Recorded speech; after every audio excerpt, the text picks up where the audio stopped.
Hello everybody and good evening. Will we have a game today? That is the question in our minds. I do hope so. We got on one side a team coming up from the French community, Saint DShark, the Saint DSharks. And on the other side we do have, I'm with Stupa. Oh, definitely an interesting name over there. IWS. I do also thank you very much Yoshi SP for the follow. Welcome sir to the stream. We got DHDH0112 also following us. Thank you so much, sirs, for coming on to the stream tonight. We do have also Painter Q, Salty Capybara, Crispy, Siv. We got Justice in the house, Lollipop Siv. Good evening, sirs and ma'ams. Welcome to me this evening. Calu49 also, hello there and welcome, sir. We got Trojan Man 25, Code Freaky Daddy. Hello there and welcome, sirs. And I do have to say, we did have Big Z 1992 picking up that first promotion. Thank you so much, sir, for being the first one up there. We got Beavis also. Welcome, sir. And I see Mindblow also did ask us about this and ask us about what's happening over here in the rankings. As you can see, there is a new command over here from that I think I need to fix from Nightpok, that you can directly access the CPL Premier League website, and of course it does give you all of the information necessary, so you get to see it. Give me a second here, because I do think I need to put an extra space over there if I'm not mistaken. Oh my god, this and the extra spaces. We do have a co-caster for tonight also. Justice is gonna join us in just a few moments, but I did want to get the the beginning of the stream going. Okay, so is it working now? Let's see. CPL Premier, okay, extra space. Does it work or does it not work? Okay, it works. Okay, perfect. It just takes a while because it has to take all of the information from challenge 1 and parse it and give it all to you in so it takes a while. It's fine. Perfect. Do have to definitely open up the mic in just a few seconds over here. Let's see what's going on. I need to swap with Mr. Pipo. And by the way,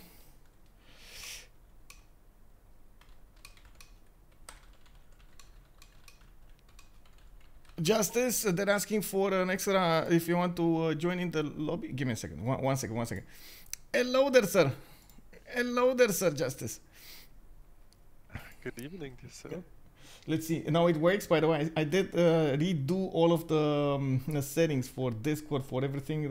So I think you guys can hear him, right? I did see it pop over there. Okay. Big question. Do you want to be in the game? If you can, they want you to balance out the Congress.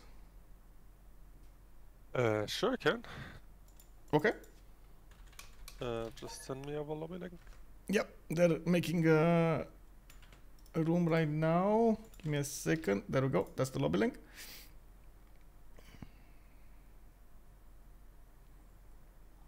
Oh wait. Okay. Finally, we got a game now. Well, we got a game, boy. Oh, yes. Yesterday, I don't know what happened yesterday. I was like, it was one of those days, you know, and everything happens at one time and it's all bad. First, the fact that the teams didn't show up. Actually, no, the first thing was a Windows update that messed every one of the other settings I had on the sound. So nothing worked, like the music and everything else. And then it was the teams not showing up. Oh my God, big facepalm over there. Big facepalm. It's Korean versus French. No, I think it's actually we got Americans versus French, if I'm not mistaken. Kakis is, I know, from America. Dashgreen is from America. Crispy Siv, I think he's also playing. Well, I guess he is Korean, right? Crispy is Korean, if I'm not mistaken. And then I don't know who is the fourth. Actually, Escanor. I believe Escanor is the fourth one, and I think he is actually Brazilian, if I remember correctly. Escanor is from Brazil. I can double check his profile over here and get you that information in a second. Yeah, it's Escanor actually. Escanor, Steam profile. Oh, It says Medi? I don't know what this is. Oh, it doesn't tell me where he is from. No. Civ, well, he has a tag with Civ Africa, but I don't really believe that's true. Just saying.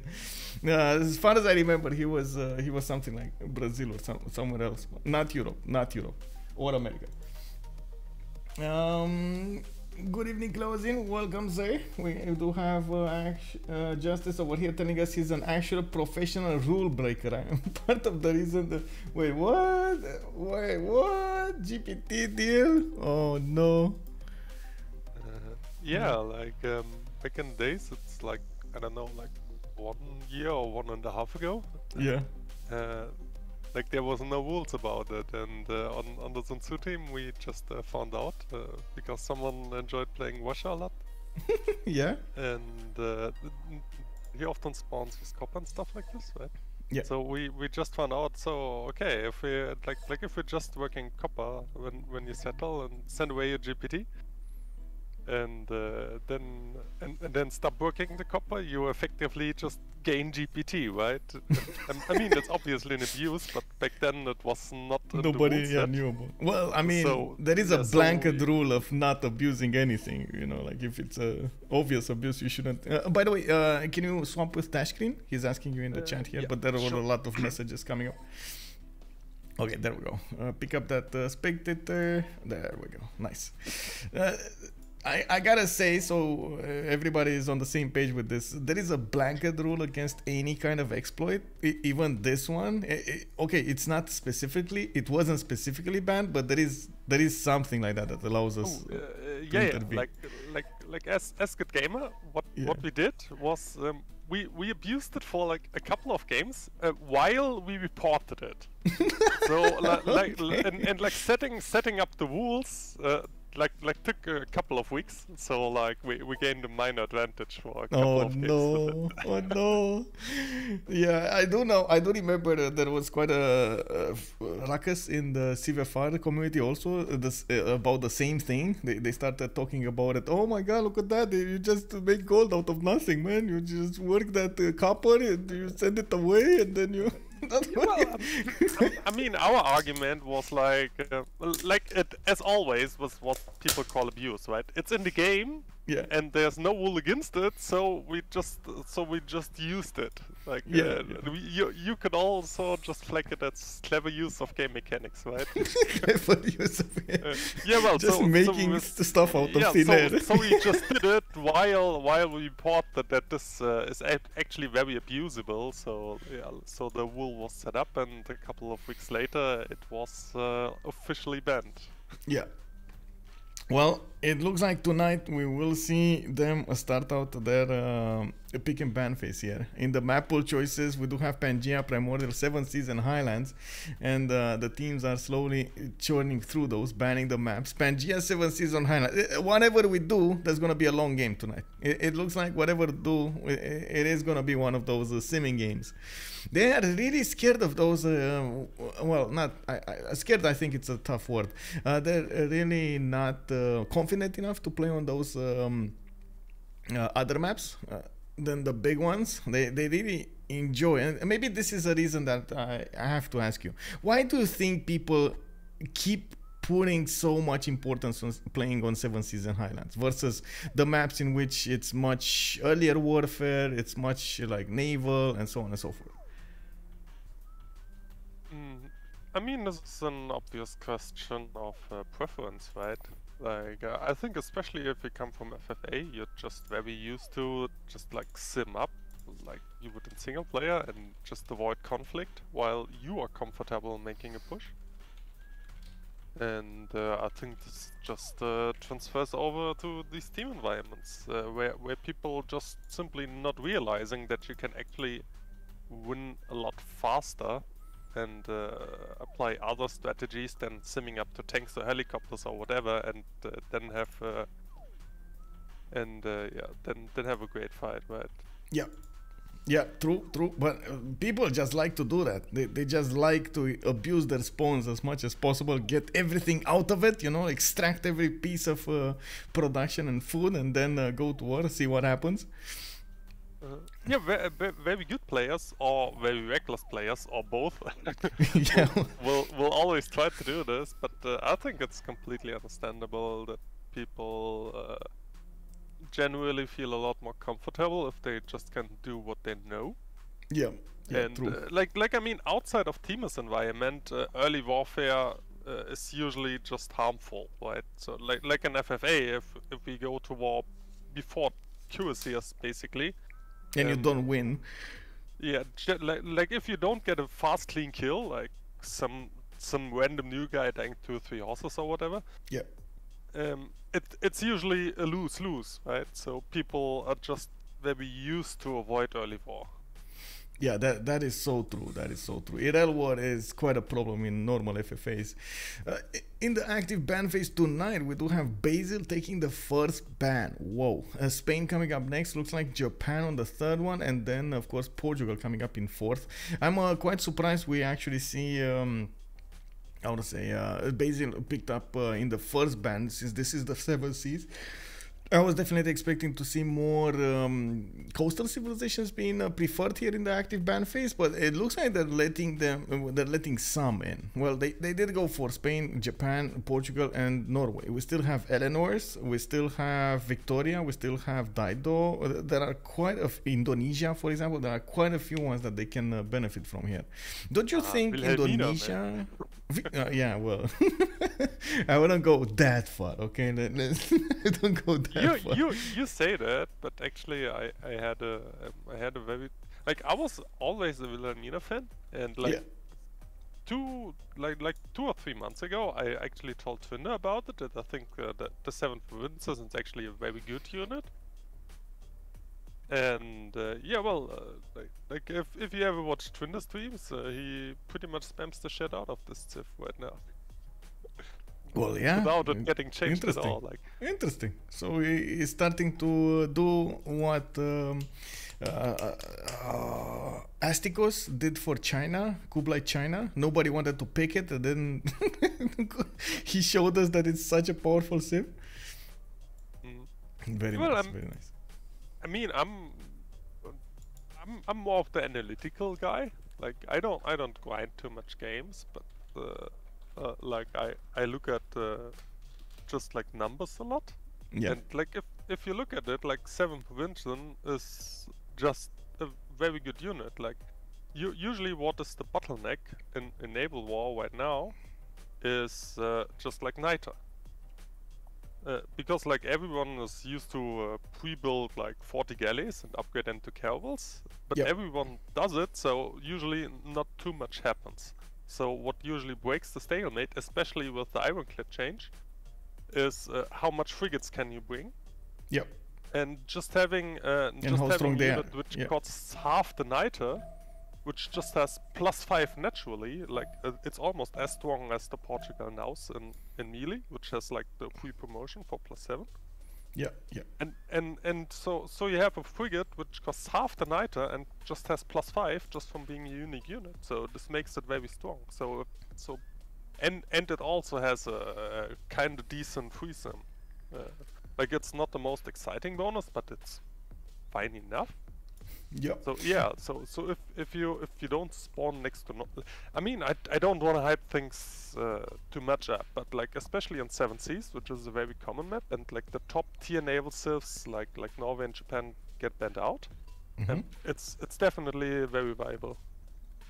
Well, I would like to see more of those D7 Provincian played out. I haven't seen them being preferred by the players here, but I guess we're gonna have to see what they're gonna do with these guys. Look at that! They actually went for Victoria, banned in the last, in the 6th choice, and then Eleanor immediately picked up, Dido picked up, and then 2 not coastal civilizations. We got Teddy Rough Rider, and then we do have Gorgo. And I gotta ask a question, because I haven't seen a Teddy coastal since the buff. Does Teddy actually get that +1 on his boats also? Yes. Or it's only land units? No, he does get it on all units Oh. since the change. Oh So, my! Yeah. So that makes it uh, viable on the seas. A possible Yeah. +5 late game. Very nice.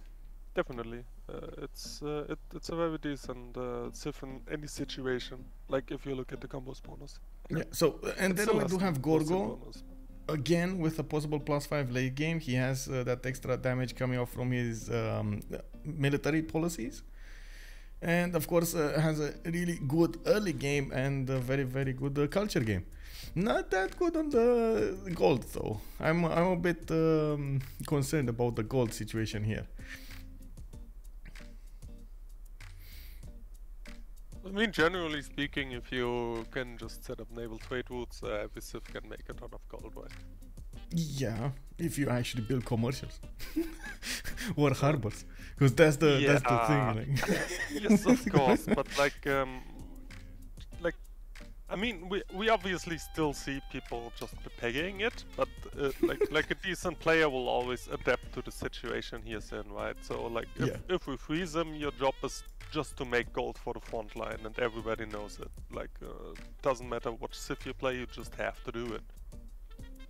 Like maybe playing Gorgo, you will not go commercial first in every city, but like we're speaking about like turn 40 plus when you actually usually start international trading. Well, and every civ can just do it.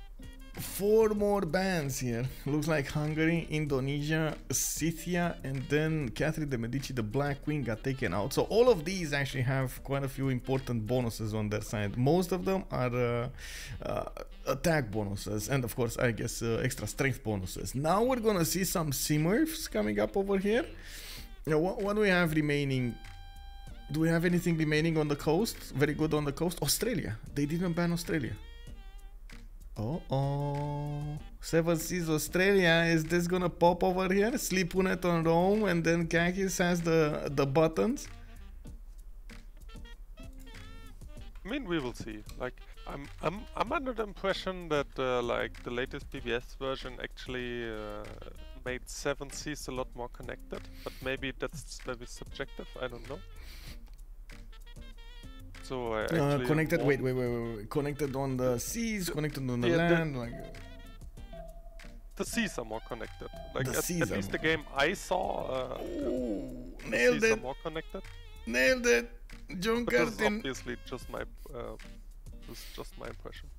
Okay, so we're gonna have to see. Honestly, I don't have that much of a benchmark. I've seen quite a few 7 Seas, but I didn't see that big of a difference. The immediate difference that I saw, and that's from the first days of BBS, there was a clear difference in the spawned resources next to players. We've seen a clear lack of horses or iron and so on and so forth. But then another update came out and it fixed that. It was like a few days after. Crispy going Kublai Khan, China. We don't have a Russia. We don't have a... Oh, there we go. Never mind. I wanted to say we don't have a Canada. I'm a bit surprised about the lack of victory condition civs, I would say.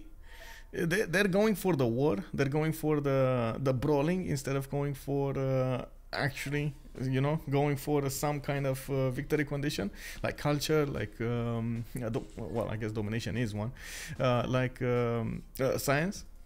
What do you think? That or a diplomatic victory? Maybe we could have seen some Sweden here. So sorry to interrupt you. I just realized I have some 0MS. Should I just reconnect here? Oh, okay. Let's wait a second. So, right? Turn off tournament draft. Once again, just sending them a message so you can reconnect. I do have also some 0MS.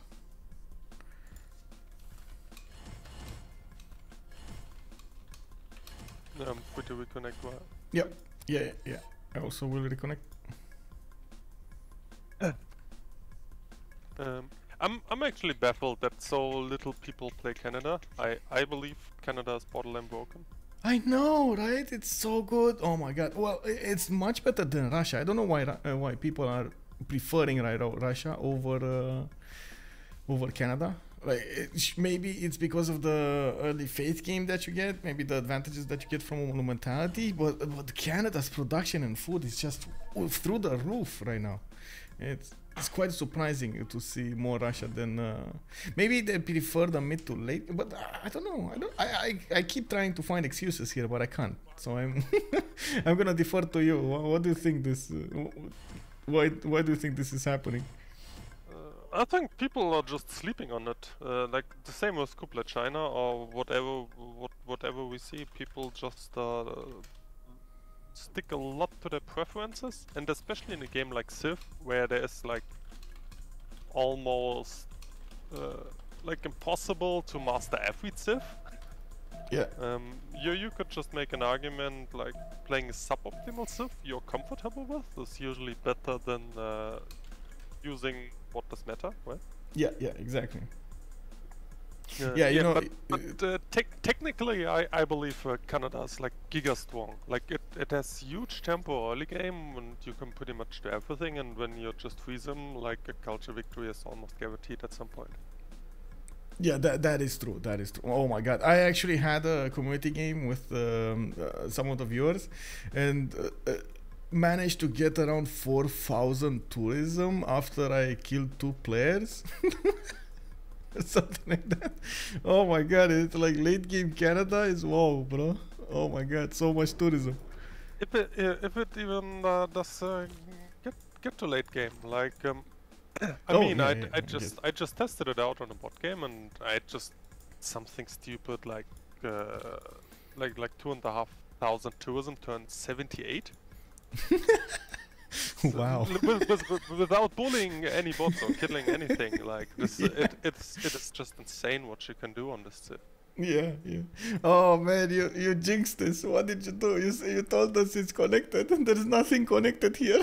There's like a pile of like 8 Cs that nothing is connected to anything else.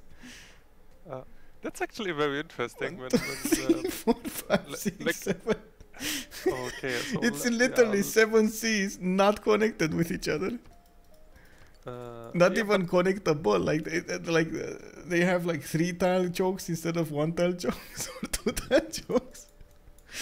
Yeah, that's very true. But everyone, pretty much everyone. Dido will fight China, I guess. Dido, China. Washa. No, Washa and Bulmus. No, and Rough Rider are on the same coast. Let's take it from the northwest. Right? Let's see, slowly. We got Rome here on the coast. He's gonna get a good campus and a harbor. Looks like the fishes over here are just waiting to be improved. Does have a city state to kill to the north. That's Johannesburg. So a good early tempo from his boats. A reason to build boats. But to his south, he has Greece. That's gonna be his opponent here. So we might see some. Well, I wanna hold my breath for legions, but I think I will die if I hold my breath for legions. We'll see if Greece over here is gonna do anything about it.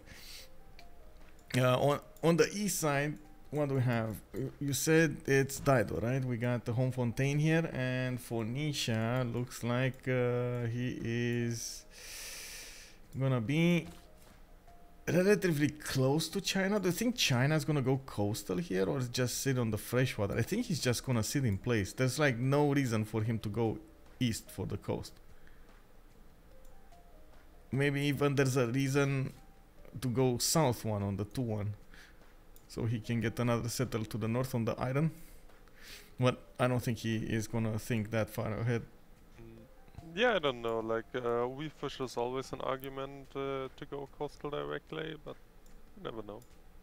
I mean, he can still get sailing. He's gonna get the boost from one of his allies, so that's not a problem. You just get a builder in the water and go fish. Yeah, there are very different approaches about this. Like, you never know. Don't get me wrong. I do believe if you are on 7 Seas map, you can't really ignore the coast, especially in this kind of position. He should go on the coast, but I don't think he will.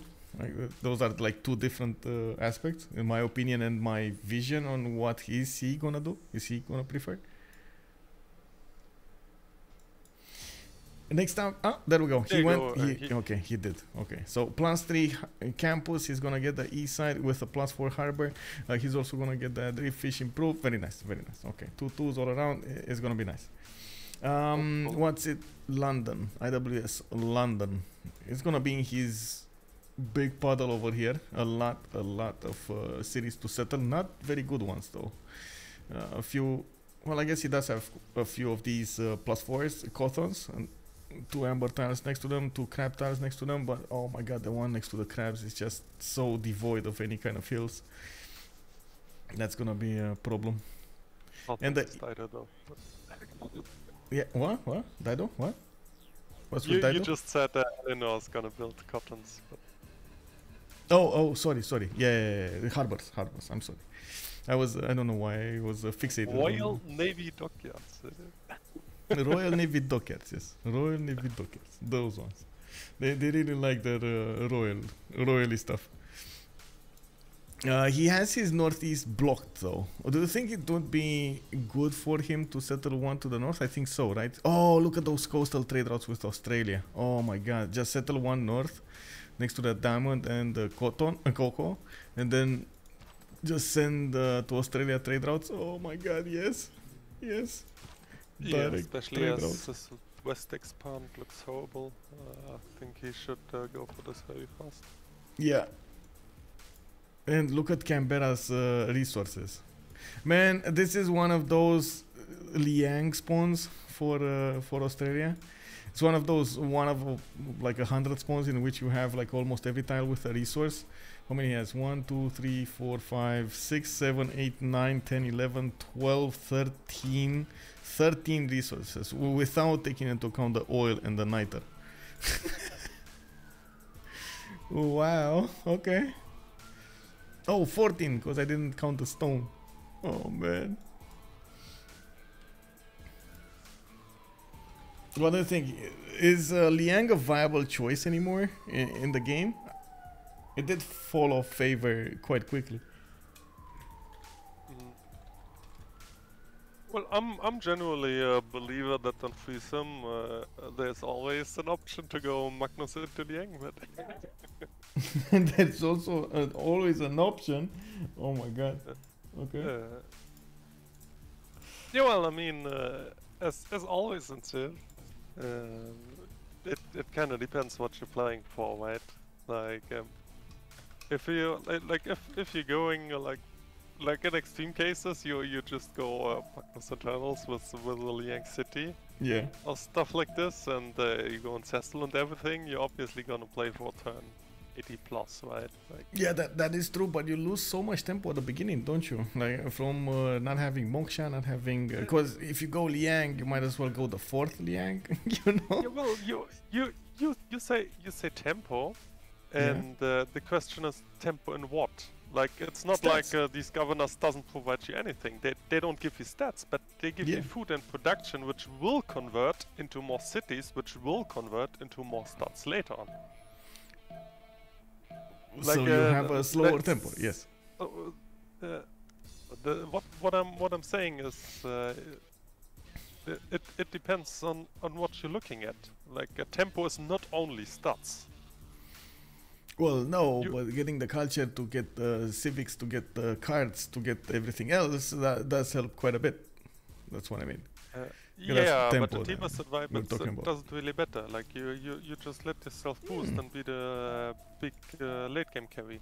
So like we might actually see one of those. We might see over here one of those gameplays with Liang. Okay, there is a chance. There is a chance. Crispy might choose it. I don't know. Is he streaming by the way? So. Like, I mean, I don't think so. I'm just saying there is an option. Like, it's not that bad as people make it up to be.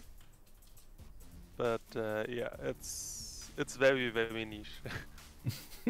Okay, let's see the last 2 spawns because we're turn 6 and it looks like we got coastal Russia, which is not gonna have the pleasure of. Oh, actually, it will have the pleasure of trading coastally with Teddy Roosevelt to the northeast in the same seas. That's not gonna be a problem for them to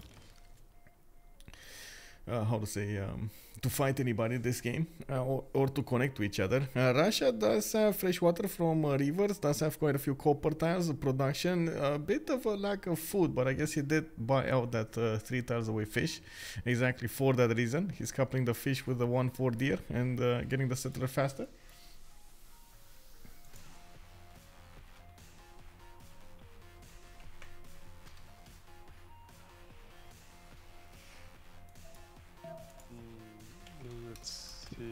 So, oh, we got a new VIP on the stream. We got a flying toilet joining us. Good evening, sir, and welcome. 150 points, man. I'm thinking maybe I should do this, how to say, make it a bit tougher to get that VIP. What do you guys think?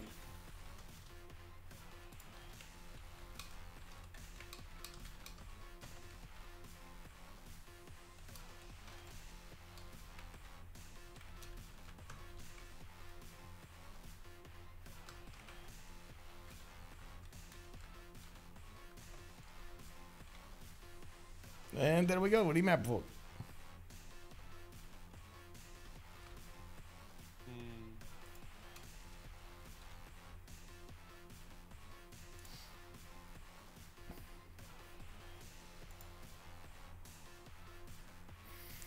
What do you think? From the spawns you've seen, do you think there is any reason for them to remap this? I don't see much, to be honest. Like, there's a bunch of 2-1 bases floating around, which usually makes people cry, but yeah, there you go, no one remaps. Both remap. Both remap. Oh, no, wait, both remap? What? Yes, I don't know, but what they did. Oh like, my god. Honestly, I think this is a classical case of like Dido can set up traders with Rome, should be happy. Like everybody can trade with each other, and like they should realize, just depending on the C names. Yeah. And like the spawns are like some are not very great, but they are fine. So like this is a typical case of like when you talk about a remap, like what I usually do is like, okay, like this is like a 6 or 7 of what we can get, right? So and usually like if it's higher than 5 in a score based on total spawns, you don't want to remap, but still for some reason people will still remap because they think like, I'm on a 2-1 base, I don't want to play, or stuff like this, and then it gets remapped and the map just gets worse and people will cry a lot than CC early. And then they say in chat, thank you BBS, like it's BBS's fault. You know? Yeah, like honestly, I think on the last map, both people had above average spawns. Okay. And it was pretty fair. Like that's definitely at least a 6 out of 10 for both teams. I mean, I say that seeing everything. Maybe they scouted in a weird direction or didn't realize some things, but. That is true. That is something that we did at the scout. But now you get your wish. We got a big C that is connected from the left to the right with the one that is not. And there's only Eleanor on the one that is not. Dashgreen here. I think they would have had a much better game on the other one. But at the same time, nobody would have fought Coast. Well, I guess there was Dido and China, right? They were the only ones that had a fighting opportunity there on the coast. Nobody else had. And now we do have Australia on the same coast as, who did I see here? Almost Greece, but the Greece is not gonna go coastal. And then it's, wait, there's nothing. Oh, Dido, very far away, Dido. And then Dido is next to Rome. Dido, their allies, so they're gonna get those 3. Oh my god. There's Namadol and Auckland in the game. And Namadol and oh. Also Ayutthaya. Like there's so good city-states on this map. Yeah. So good city-states. Yeah, let me take a look over here. So we got Vilnius, we got Ayutthaya, Namadol, okay. Mexico City, Singapore, Auckland. Yerevan, Kandy, Lavent. Oh my god, 5 city-states for Russia to take care of. Oh, we might actually see a 400, 500 face per turn Russia here. Easy peasy. Very nice, very nice. Mitra, the only one for religion, and there's no gold city-state? Well, I guess that will shed some tears. Especially on a big sea like this where everyone wants to upgrade. Yeah, exactly.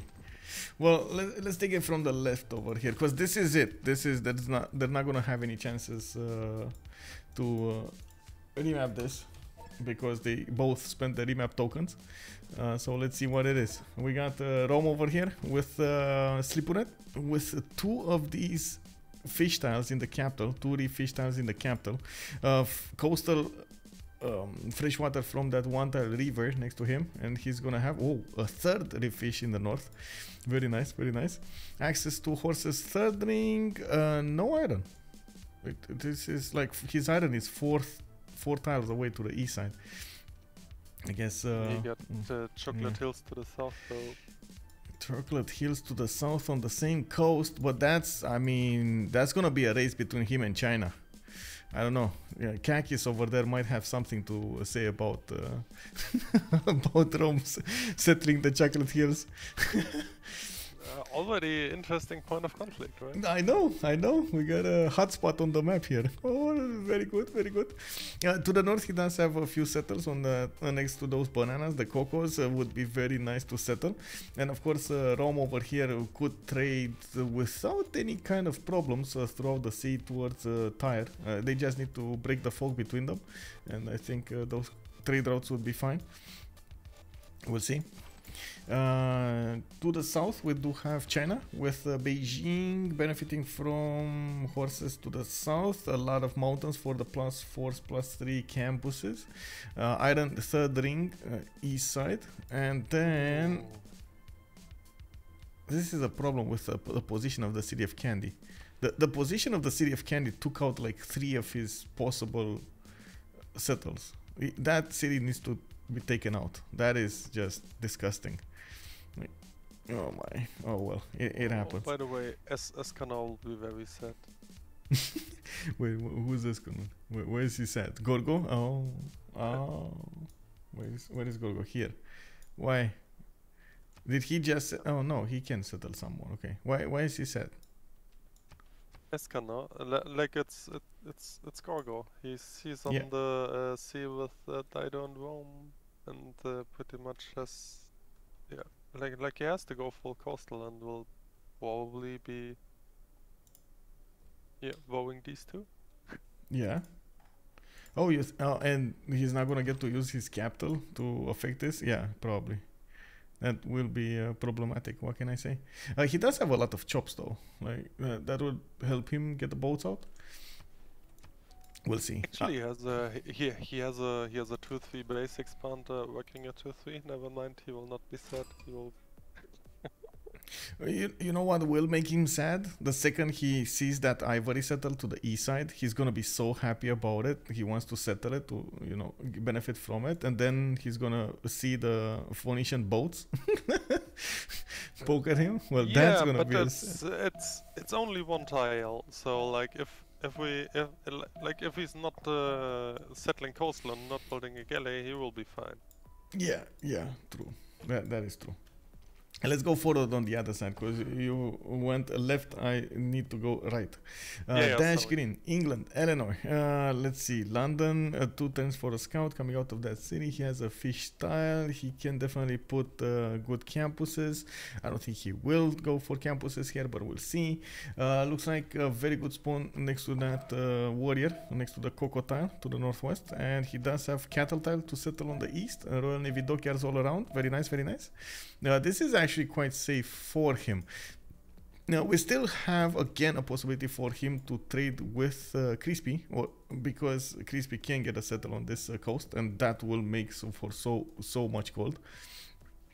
Oh my god, I'm sorry, give me a second, I went ahead of myself. London iron tile to the west side, a horse tile to the southwest. That's both classical resources here, and of course he can benefit from growing into a truffle tile and getting that worked for some extra gold. And then okay, Crispy, we need to see Crispy. Did you see Crispy spawn, by the way, on Canberra?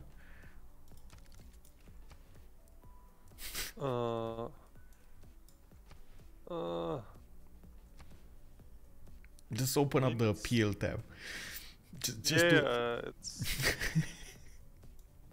It's not that nice, to be honest. I don't. Paititi, bro. What?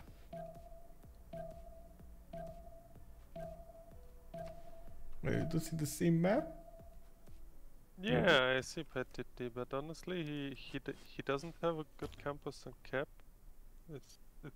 The expands are not that good. I don't know. Like I don't think the spawn is too good for him. Okay. I really like the Paititi on the northwest of Australia. I do believe if he doesn't, he can get how to say, those horses and the sheep improved 3 times away, then he can settle the second series right to the north, towards Paititi. Can even put his cover plaza next to the mountains, and of course chop that stone with the how to say, with the forest. Get bonuses towards his campuses over there. It will be 3 cities with amazing campuses. I mean, you say that, but you have the chop. It's all third ring. This is usually all stuff you cannot do right away. So this is what why I think it's not that good. Well, he has. No. Well, sure. Like okay, let's see. He doesn't have any tempo on this one. That is true. It's gonna be a bit slower. The culture and the gold is gonna give him a bit of extra tempo over there to the northwest, and we'll see if he chooses to go for campuses, like you said, a +1 campus. He could go +1 campus, right where he has his builder right now. He could go for a +1 campus, and then with the government plaza, it's gonna turn into +2. Yeah, and this is horrible for Australia, right? In his capital, yes, but then he's gonna have all of the others with +4s, +5s, +5s actually. Anyway, moving forward, now on Canberra we do have horses to the north, iron tile to the east side over there. It looks like the settler is coming up in 6, and I'm actually quite curious where is he gonna go with it. I would go north, but I guess we'll see. We do have also to the south Washington between the mountains with 4 stone tiles in the capital. Ooh, that's an amazing stone circles. Does have a second settle on the cotton tile, a possible one, and of course I do see, if he does choose to go for stone circles, he will have to improve some of his marble tiles over there to the northwest. A lot of mountains, man, oh man, these are a lot of mountains for Teddy. Yeah, this is the Eleanor grief over here. Yeah, I think Eleanor is gonna have a few problems. Pipo, I've seen him, this is the second time I see Pipo with Teddy Rough Rider, and he really likes to do the Corsair push and then turn that push into a Rough Rider push later on. It is quite disgusting. Saint's split over here, by the way, as well. Hey, bonsoir Starek, and thank you so much for the tier 1 sub. 6 months, much appreciated, sir. What? Lollipop is saying Religious Science America? Wait, Religious Science America? You think he's gonna go religious? No, I think he's just gonna go science here. Campuses. That was his last opening that I've seen. Go 3 campuses into Government Plaza and then into commercials. Yeah, I have never seen a Rough Rider building a holy site, and frankly, there's no reason to ever do it. Like, well, I Crusade, mean, I'm bro, sure you gotta get Crusade. Yeah, I'm sure some FFA hero would do it, but have you ever met middle student? Man, yeah. He goes holy sites even on Zulu. Yeah, but honestly, like, I mean, okay, let's not talk about middle student here because this would take like 2 hours. He's a special case. Yeah, I don't think he is necessarily bad. He is just doing very weird stuff. Man, I gotta say, he is the one that actually perfected the culture victory. He's the whole reason we had to nerf the culture victory. Before middle student, nobody cared about the culture victory. Everybody was going science, everybody was going domination. And then middle student came along and he started winning culture victory like 1070 or something like that. Yeah, well, you say that, but like recently I've played a game with him. Yeah. He was playing Russia and he had perfect land for culture victory, but he for some reason decided to go 6-city Russia and just spam helicopters all over the place and lose the game. Well, yeah. Well, what can I say? He didn't go culture victory. You see? Yeah, I think so. I think middle student is the kind of guy who just does things different for the sake of being different. Sometimes it's genius, but sometimes it's completely dumb as well. Yeah, but I mean that it's good that he actually tries new stuff and tries to make it work, and then nails down that those bonuses. I like. Oh no, Teddy already lost the stone. Unfortunate. Wait, somebody actually got the stone circles? No, the volcano already killed the stone.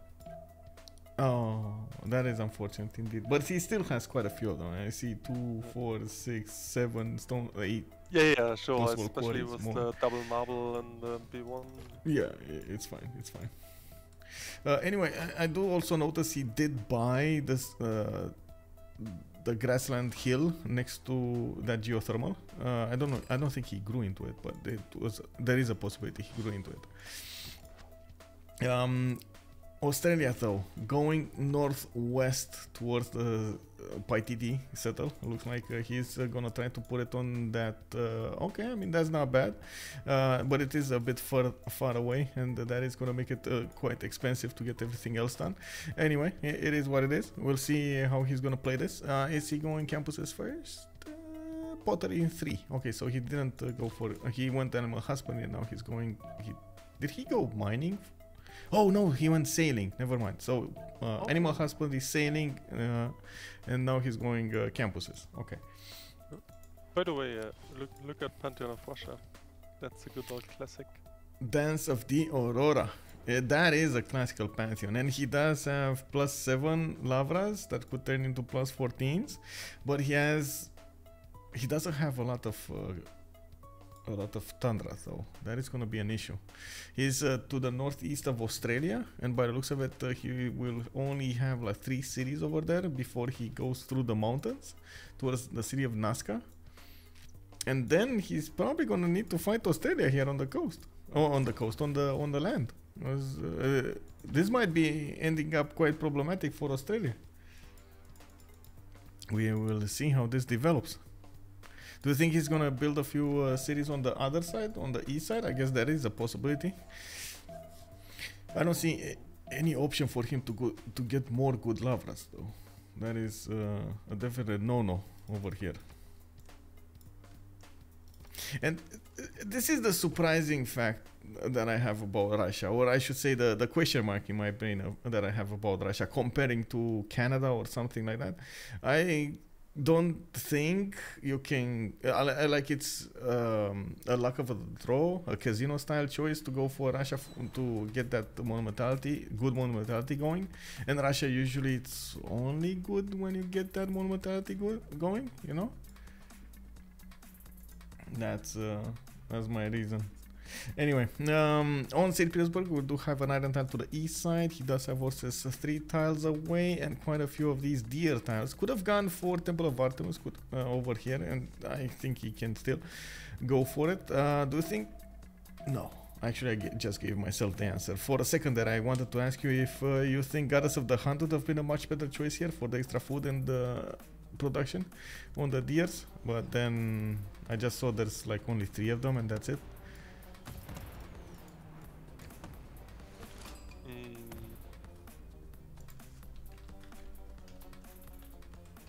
mean, it depends. Like, there are so many ways to play Russia. Like, generally speaking, I think River Goddess would have been viable here as well.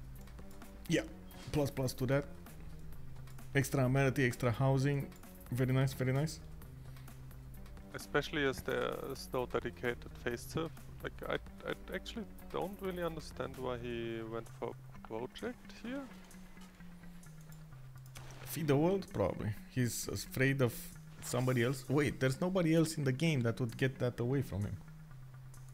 Yeah, wait. Yeah, this is what I'm talking about. Like, I mean, I do understand that his first expand doesn't have food, but like, I don't know if the project is worth here, but whatever, he did it. Did you see what Kakis did? Wait, Kakis? Yeah, on China. Oh wow, his first expand went on a journey. Oh, that's like poking the bear right there.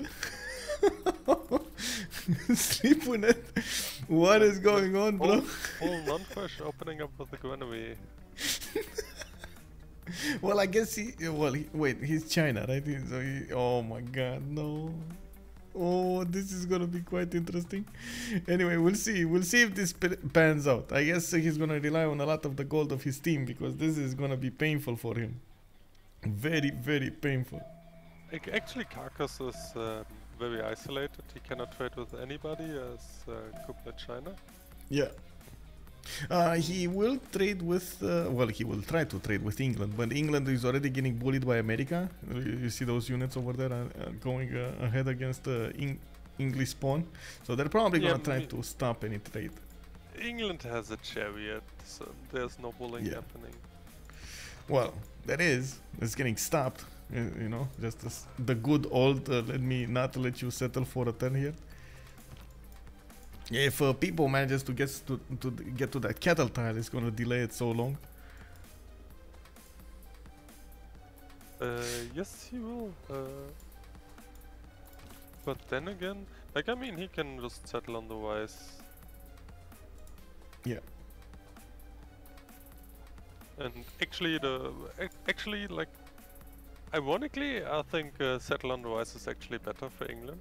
Because like he won't fight costly here, so and settle on the wise is excellent defense position.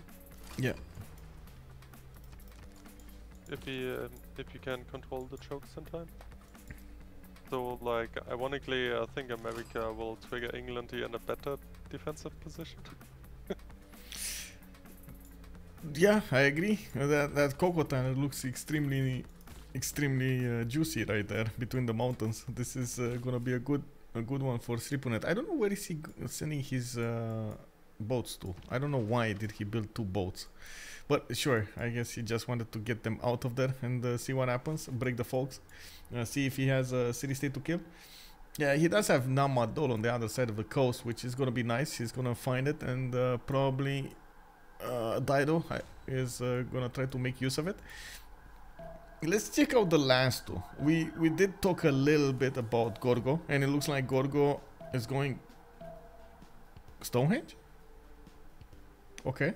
This is a curious opening coming up from Gorgo. He did put that city of Gnosos on the ivory tile. That's probably his second city. Athens went to the west side.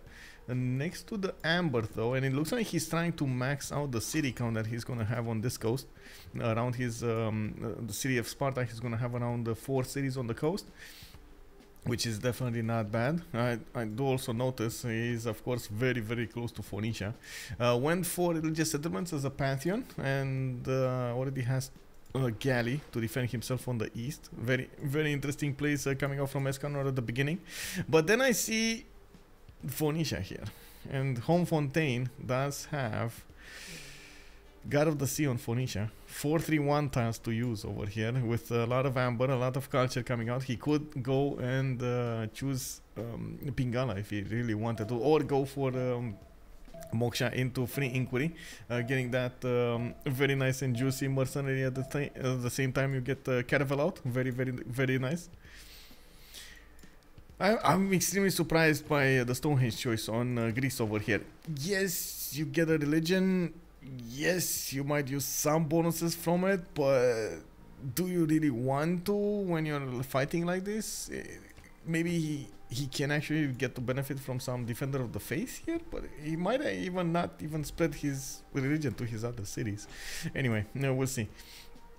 It's a tricky situation to get the Stonehenge. He does have horses 4 tiles away from his cap. I don't see any other in his other cities. And also his iron tile is 4 tiles away from his... this is one of those situations. Look at this. We have a nation in the game that has 0 strategic resources in his first 3 cities. What is this? Oh my god, it's starting pouring, not raining. Pouring! I don't know if you guys can hear the rain behind me. But it's... Yeah, I don't know about this. Like, I also saw some teamers where... Like, between the total of 4 players, they had like 1 Ivan in Industrial. Yeah. Like... I mean, also part of the truth is that people on Freezem usually don't care about strategics and simply don't settle for them. But yeah, like I don't know what's going on there with the strategic changes.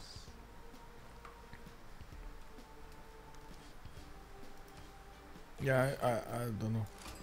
I'm really curious if this will be fixed with guaranteed resources. I know there was a talk of changing the rules to accommodate, like guaranteeing the resources in the first rings and also in the 4th to 5th ring, including coal and niter and everything. That's gonna be interesting. The late game resources, including even aluminium, if I'm not mistaken.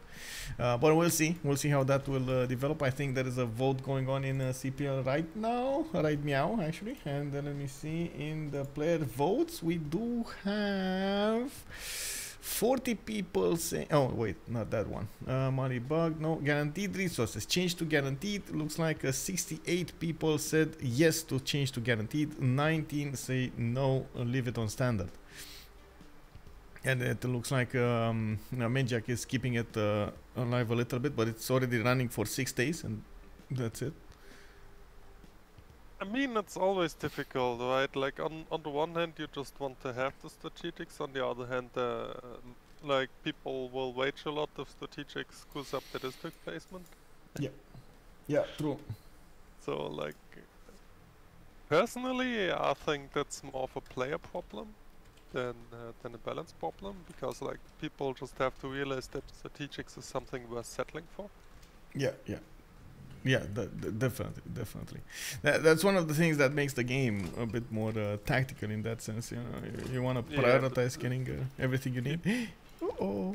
Like I mean, on the first 3 cities, like first off, you usually have a maximum of 2 strategics unlocked.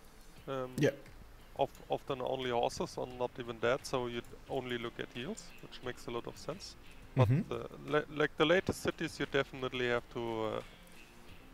Take strategics and also luxus a lot more in consideration than production and food yields. That is true. That is true. And the campuses, or if you have any kind of amazing campuses somewhere, you should settle them.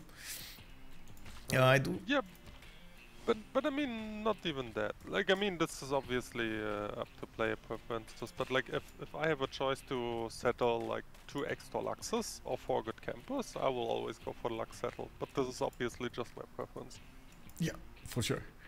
I do notice Phoenicia already has those 3 cities working on his Cothons, and by the looks of it, Magnus is establishing, so he's going Magnus internals here, not externals as we thought with Rome. I believe there was a nerf, right? And there is a discussion about Phoenicia in BBG chat.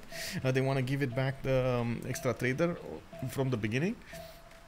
Now we're gonna see if that's actually gonna happen, especially right now with the BBG drama, which I don't really want to develop on, because honestly I have way too little information about it, so I would just speak out of line here.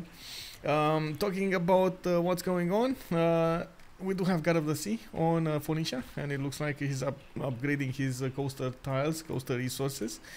He's also gonna have a few boats poking around Greece, but Greece was ready on this. I didn't like how Escanor is playing this. He did build a few galleys, put them in the water, and close the choke point to Homme Fontaine. Very nice, very nice. On the strategic side, Phoenicia will benefit from an iron tile to the south, 3 tiles away. No horses. I see no horses. Well, horses need nothing. A bit of an issue. Maybe for the whole team, actually, there will be a bit of an issue. I do notice, for example, Pipo and Slipounet are both going for bronze. They do want to get iron throughout their team. While taking a look at what's going on over here, I don't think America is actually going to attack with iron, but he's going to need to give it to Rome. Rome might actually attack with iron on China, and of course we do have quite a few more pantheons being chosen by the players here. Let's take a quick look at each one of them. City Patron Ganes on Rome here. He's gonna get 50% off his first district in each of his cities. Now going for the harbors. +5 in the capital, +2 in Ostia, none in Arretium. To the south we got China, Lady of the Reeds and Marshes. Wait, what? Why? Oh, to make Xi'an viable? Okay. I mean, that's fine. That's fine. He does have another city to the south of Candy viable. I mean, okay, not a bad pantheon, but it's not immediately giving him strong bonuses. Actually, the city south of Candy is like biggest detriment. I know, right? I don't think we will get there. Like China and Rome are just gonna UL each other, I guess. Yeah. Well, there is another settler from Beijing, but I think that actually should be put to connect Changsha, like make a connection city over there, maybe on the oil. Oh my god, that's another city that's not freshwater. Well, yeah, it is what it is.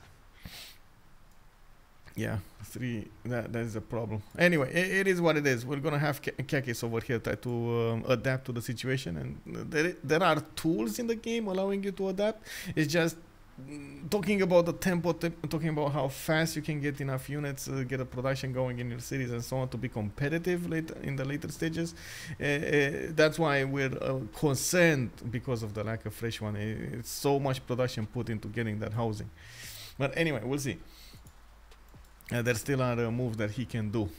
England here, going for God of War and Plunder with his Royal Navy dockyards. He's going to generate quite a few admiral points, and we're going to see him try to take some away from Dido.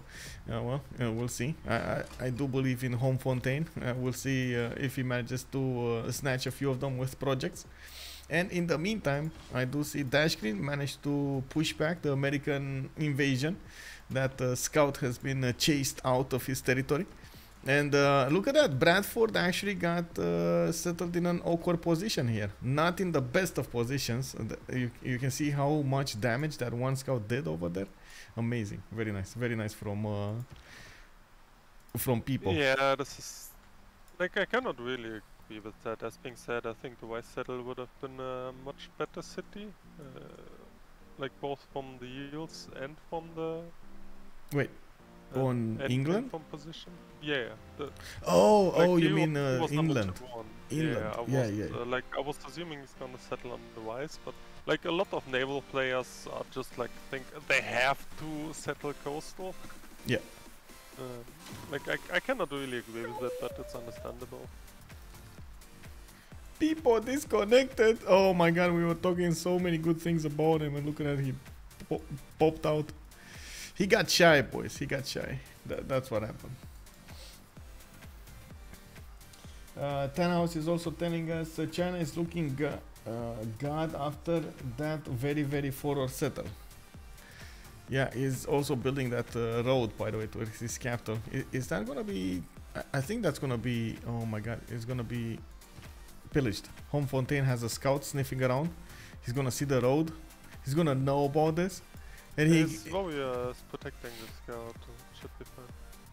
You think he's gonna protect it until he gets to Beijing? I don't know. There's only one warrior, and well, There is a scout, there is a settler coming off from Beijing. What's it gonna be? Protect the trader or the settler?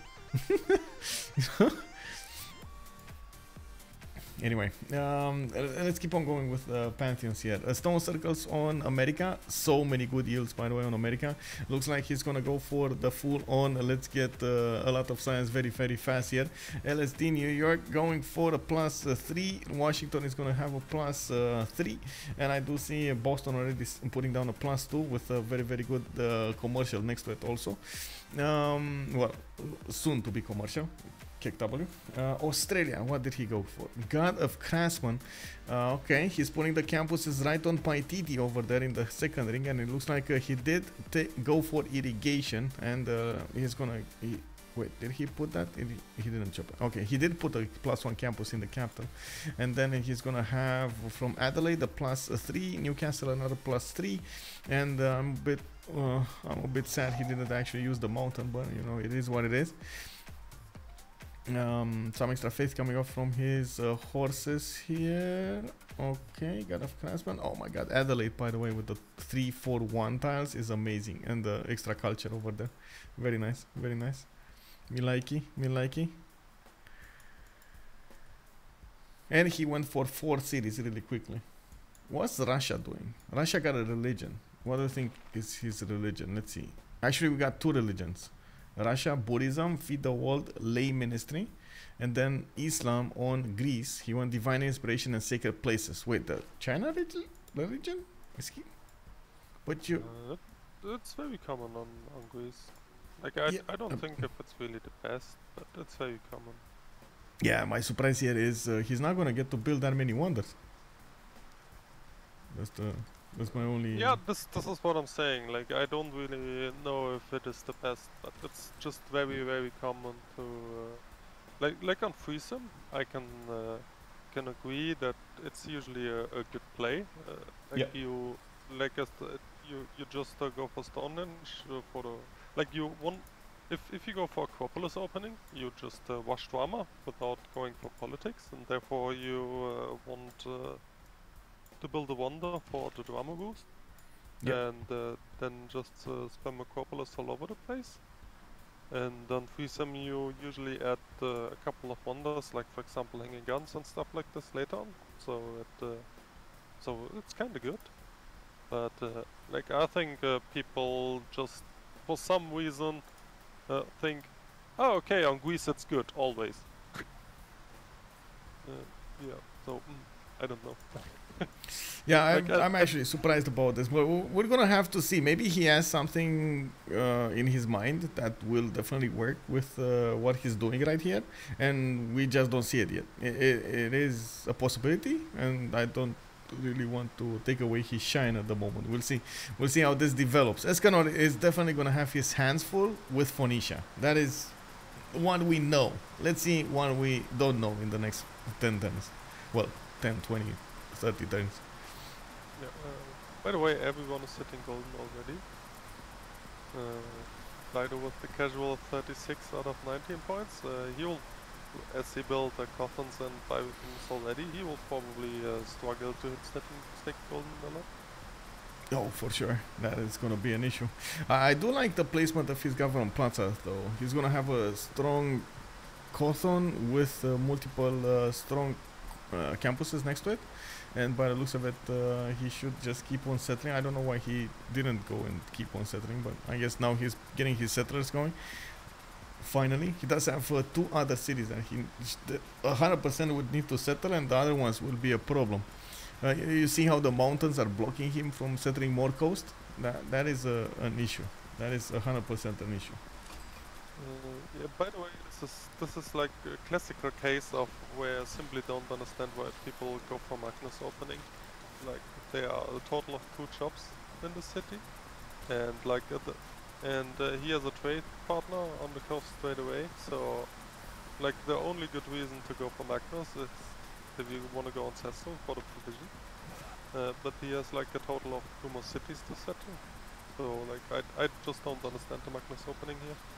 Well, he will get that settle chopped over, and we just talked about it. He looks like he was planning for this right before the first era, and using those chops, maybe he's gonna go inland with his next series.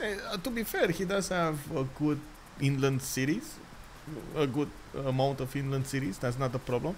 It's just Phoenicia definitely likes to settle on the coast, not inland.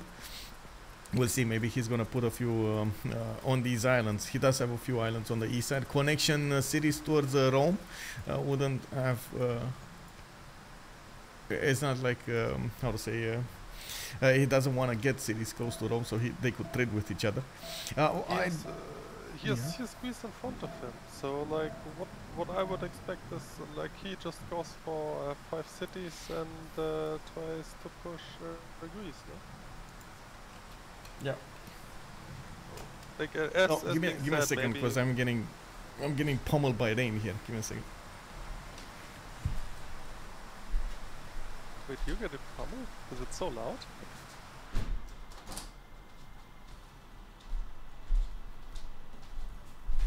Oh my god. I guess now you don't hear it anymore. I'm sorry. It was the window behind me was open, so I so I get to some fresh air inside of the room, but it's the rain just wow. Oh my god. It's pouring, bro. It's pouring. Okay. So we were talking about Phoenicia, right? About his options here. I'm sorry that I interrupted you. Yeah, I'm just criticizing the Magnus opening.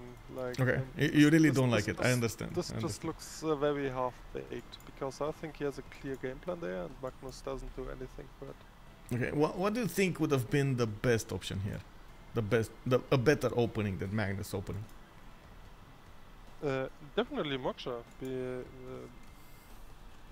Just because, like as being said, you want to have like usually a 5 cities naval all in here, because like the inland cities are also lockable. Like if you look at the southland of Tibet, there's a total of 0 production.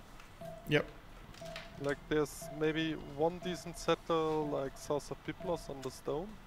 Yep. But the city doesn't do much, other than maybe providing a campus. Even though it's actually a good city, but it doesn't do much for you. So yeah, like as being said, I just don't Moksha and Bengala would both have been fine, but assuming that he's gonna do campuses after Cothans, I think that you definitely just want to have Moksha for the culture. So you can get to mercenaries much faster, so you can actually hit those timings. Yeah, I agree. I do notice he's putting a settler to the south over there in that position you were talking about that has no production. I tend to agree with the statement that it really doesn't have any production. He's gonna have access to some iron tiles, and I guess he's gonna get some extra little gold from the maze tiles, but other than that, I would have definitely preferred it to be on the coast, even if it took a few more turns. Having an extra city to pump out Cothons and boats is extremely important for in any kind of war on the coast. Wait, actually, I see the big play here. Okay. Like you settle the city, swap Magnus to the city, and chop 4 mazes for all the upgrades. Oh, Magnus that's the plan. chop maze. Magnus chop maze, yeah. That's the big brain. Okay, But I mean, doubt he will do it. we'll see. This is the prediction, guys. This is the prediction right here. No, it's not the prediction. Yes. Will he do this? We will need to. Well, I mean, we're gonna find out immediately if he's gonna settle the maze or not settle the maze. If he settles the maze, he's not gonna chop the other ones. If he settles on between the mazes, he's gonna chop the mazes. Let's see. What is he gonna do?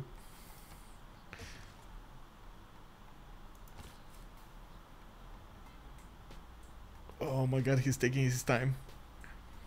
Going for the campuses, by the way, from Byblos. He definitely wants that science. He did go for Moksha second. And I do see him building some monuments now after he finished his Cothons. Okay, so he's not gonna chop the mazes. We found the answer. It's Ulgarit with a 3-1-2 I guess he's gonna get a few 1-2s to work and a 2-2, and yeah, well, yeah. Well, I mean, I guess the city can be a big watermelon joy, yeah, but other than that, it's completely useless. Like, it doesn't have anything. We will see. Maybe a Temenanki over here. We got some calls in the chat. Maybe a Temenanki. Yeah, Temenanki in 50 turns, so the city will be useful when all the farms are improved. Then that's 20 pop, like turn 90. Yeah, I see a disturbance in the force, by the way. First of all, we're gonna need to talk about the golden ages, but then I switched immediately to China, and I see there's a problem for America, for Rome actually. I don't know what Rome is doing, but he's not getting his legions up, especially on the front line. And there's a Chinese horse from Changsha coming to liberate Arretium. Oh no, what is going on, man? Anyway, we got people over here, Pembrush and Voice, Golden Age on Teddy Roosevelt. He's going for those campuses, did get some of those campuses built. It looks like he didn't go for the ones next to the grassland, the geothermal fissure. He put that right next to that volcano. I guess he gave a +3 for a +4. Okay, sure. There's a total of 0 iron in the game, by the way. Yeah. That Homme doesn't have anything, Teddy only 3rd wing. Yeah, and this is, you know, like, even if he discovers iron working, what is he gonna do with? Oh no, wait, oh yeah, there is no iron. They both have ones, I'm pretty sure. Oh my god, this, I did ask this, I think, like 3 times in the last week. If anything changed, like with the, you know, the big change for swordsman. Oh my god, they cost only 5 iron now instead of 10 iron. Nobody cared. Nobody cared about that change. Still nobody is improving. They're getting bronze working, which does mean they're discovering in Cameron, which does mean they're gonna get like lower production towards other districts, because, you know, an extra district, well, I guess higher production in other districts. They mess up their district discount, and then they totally forget to get iron improved. You know, nobody wants to improve those iron mines. Oh man. Anyway, let's quickly go for the Golden Age bonuses so we can talk about the action. Rome, Golden Age, Pembrush and Voice. We got the Kamja, Monumentality, Golden Age. Oh my god. We got Yield Stab. Well, Kamja is 41 faith a turn. That's a decent result at this point in time. And it looks like we might have a chopper for a spearman from Slipounet. He realized the danger he's in, and he's gonna try to defend here. Is that gonna be enough? I'm not sure. City got attacked before it actually. Oh my god, this is Kak is going in for the kill, smelling weakness over here on the cities of Rome.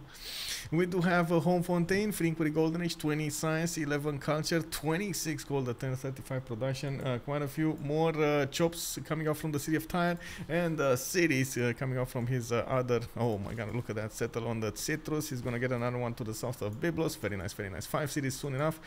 Gonna put quite a few other ones here. We got also some effects coming up from around my house because of the lightning, and of course you can hear the thunders as well. Looks like another one. Oh my god, they did buy another one. Well, I guess that attack is over. What is it? He can attack through the forest. He can just keep on attacking into that city through the forest. Well, it is what it is. Anyway, Escanor, Russian Voice Golden Age on the cities of Greece. He did manage to take out Mitla as a city state, so there are no more cities for science. And I do notice he did manage to get an Acropolis, a +4 in the capital with Governor Plaza. A bit lacking in the science screen, and this is going to be a problem between him and Dido. Dido is 100% going for attack here for those caravels, while Greece is going to need to match that. Kakis, Pembrush and Voice Golden Age, 4 cities pumping out horses like there's no tomorrow. He did get a few of them next to the city of Aretium, and by the looks of it, Kakis over here is trying to take out Rome. This is extremely surprising by Rome, by the way. I was expecting 5 city Rome here. We got only 3 city Rome. I'm very surprised.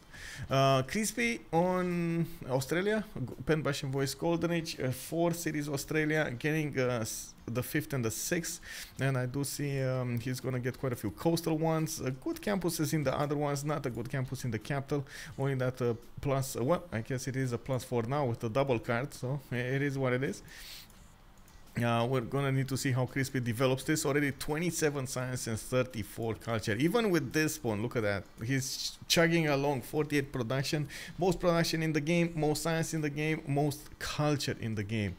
Dashgreen, Pen Bash and Voice, Golden Age, 3 cities, Eleanor, putting down his government plaza. We do have him improving a few of his styles, and will need to defend against America. Pipo finally gets a builder next to the Iron of New York. He did have one to the south of New York as well. He chose to actually put it right in the face of England, improve that one instead of the other one.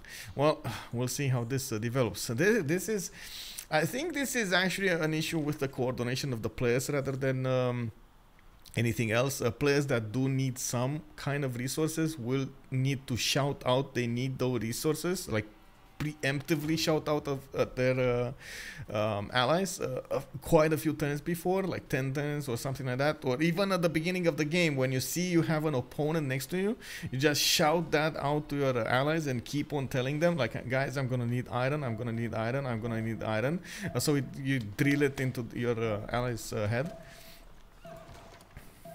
Oh my, oh my.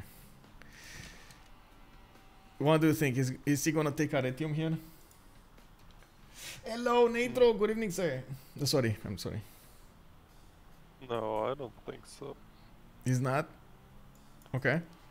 No, by the looks of it, Homme realizes that he has to, like he already pretty much did the job by building Spearmen and realizing that worst case he has to sacrifice 1 or 2 warrior peoples and spamming the archers.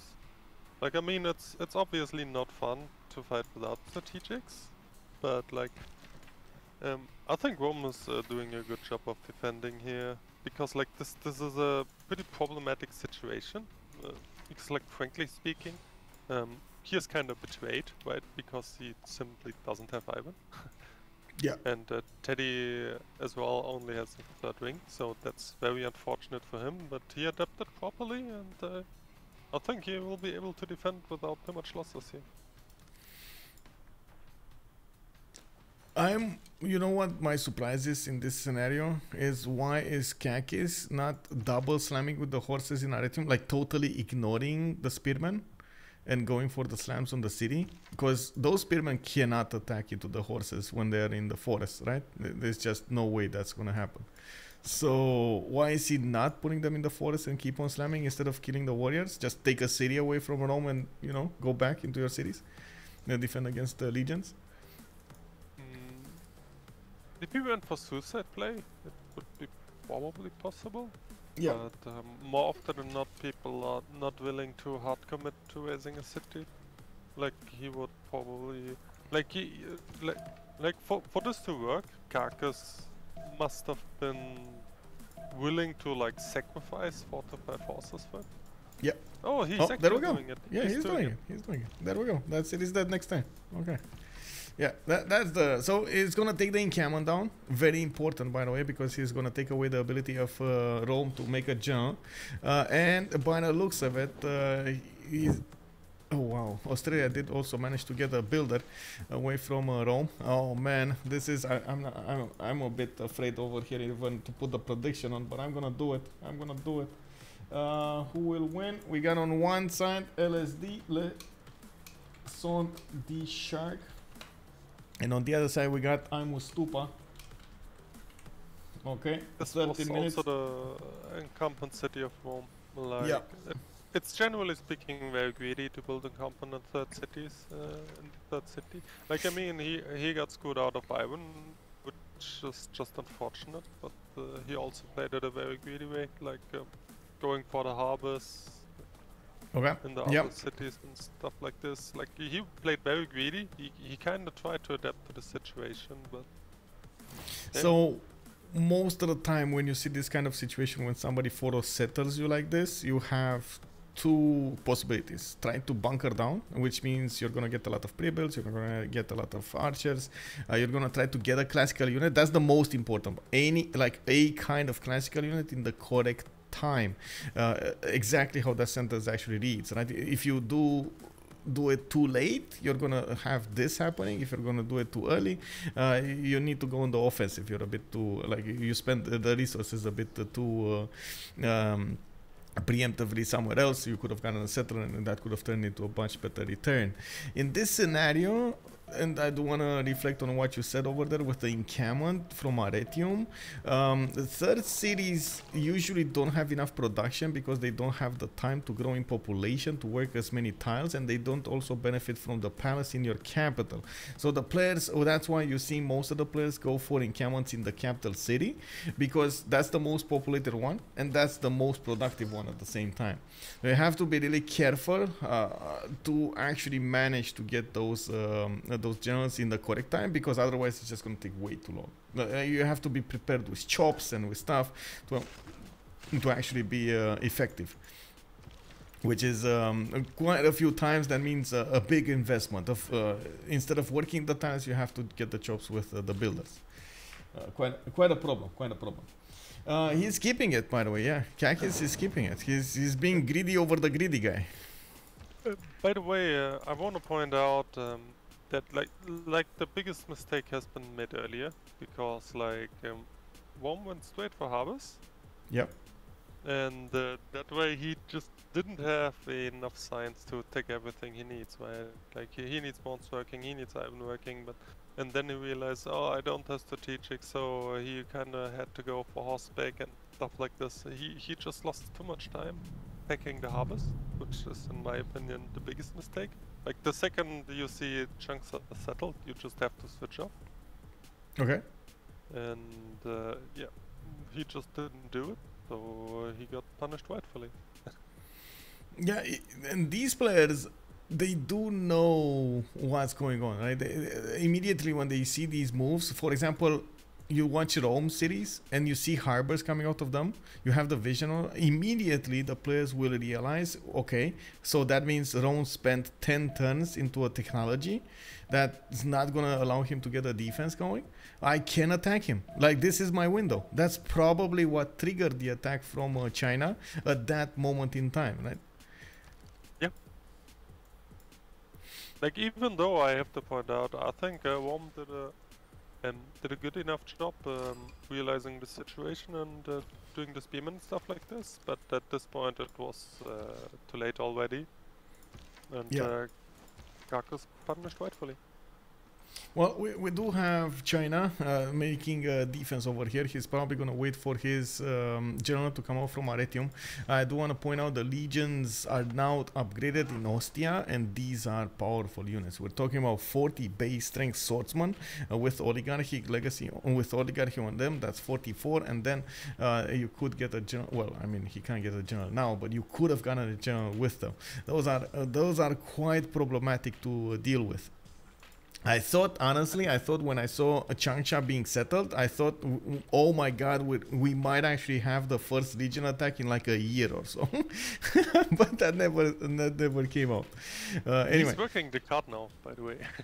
He's working the card? Okay, so at least he's gonna get some points. Okay. And I don't think he will get denied. Like China and Teddy are the only other guys.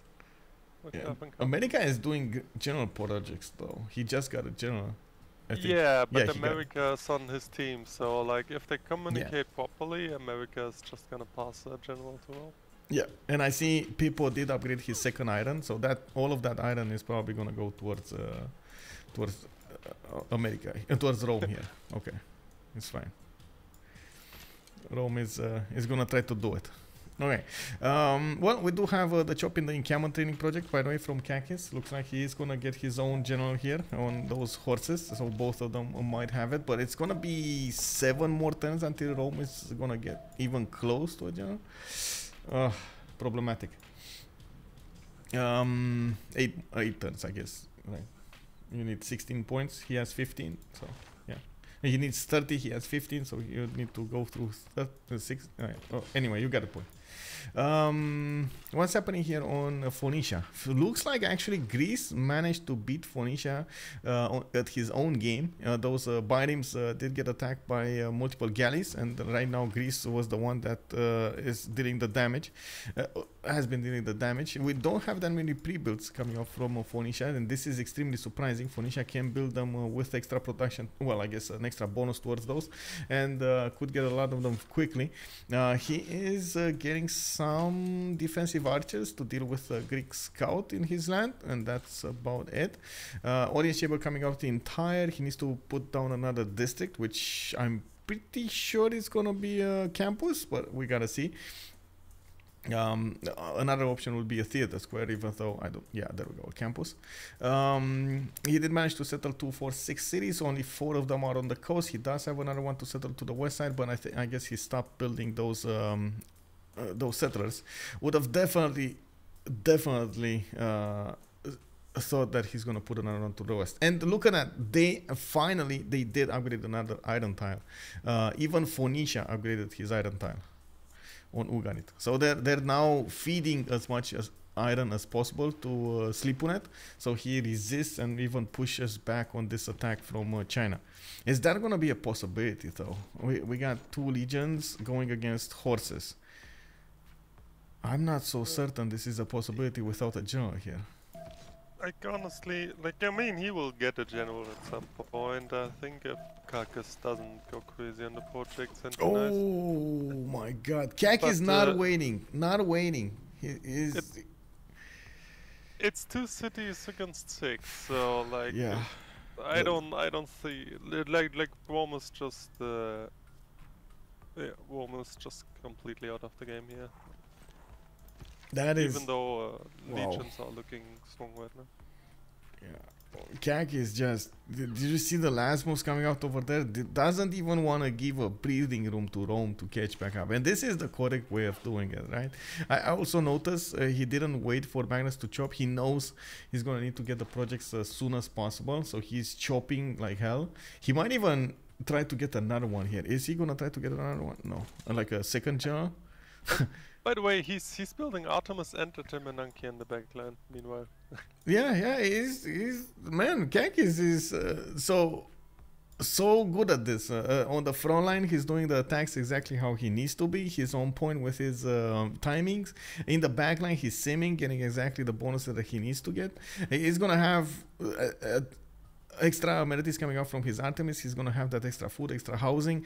Xi'an is gonna be an amazing city, but we didn't think he's gonna build it in Xi'an. We thought he's gonna build it somewhere in the east side. I guess he didn't want to spend the extra production on settler to get it on those floodable terrain tiles to the south of Kandy. Yeah, I mean, if you look at Chengdu and Xi'an, they have a lot of marsh tiles, which will be good enough for Temenanki. Yeah. He also found the troops to kill Kandy meanwhile. Like Kandy being a good protector, not doing any resistance, right? Yeah. So yeah, Kakis is having a very good game here.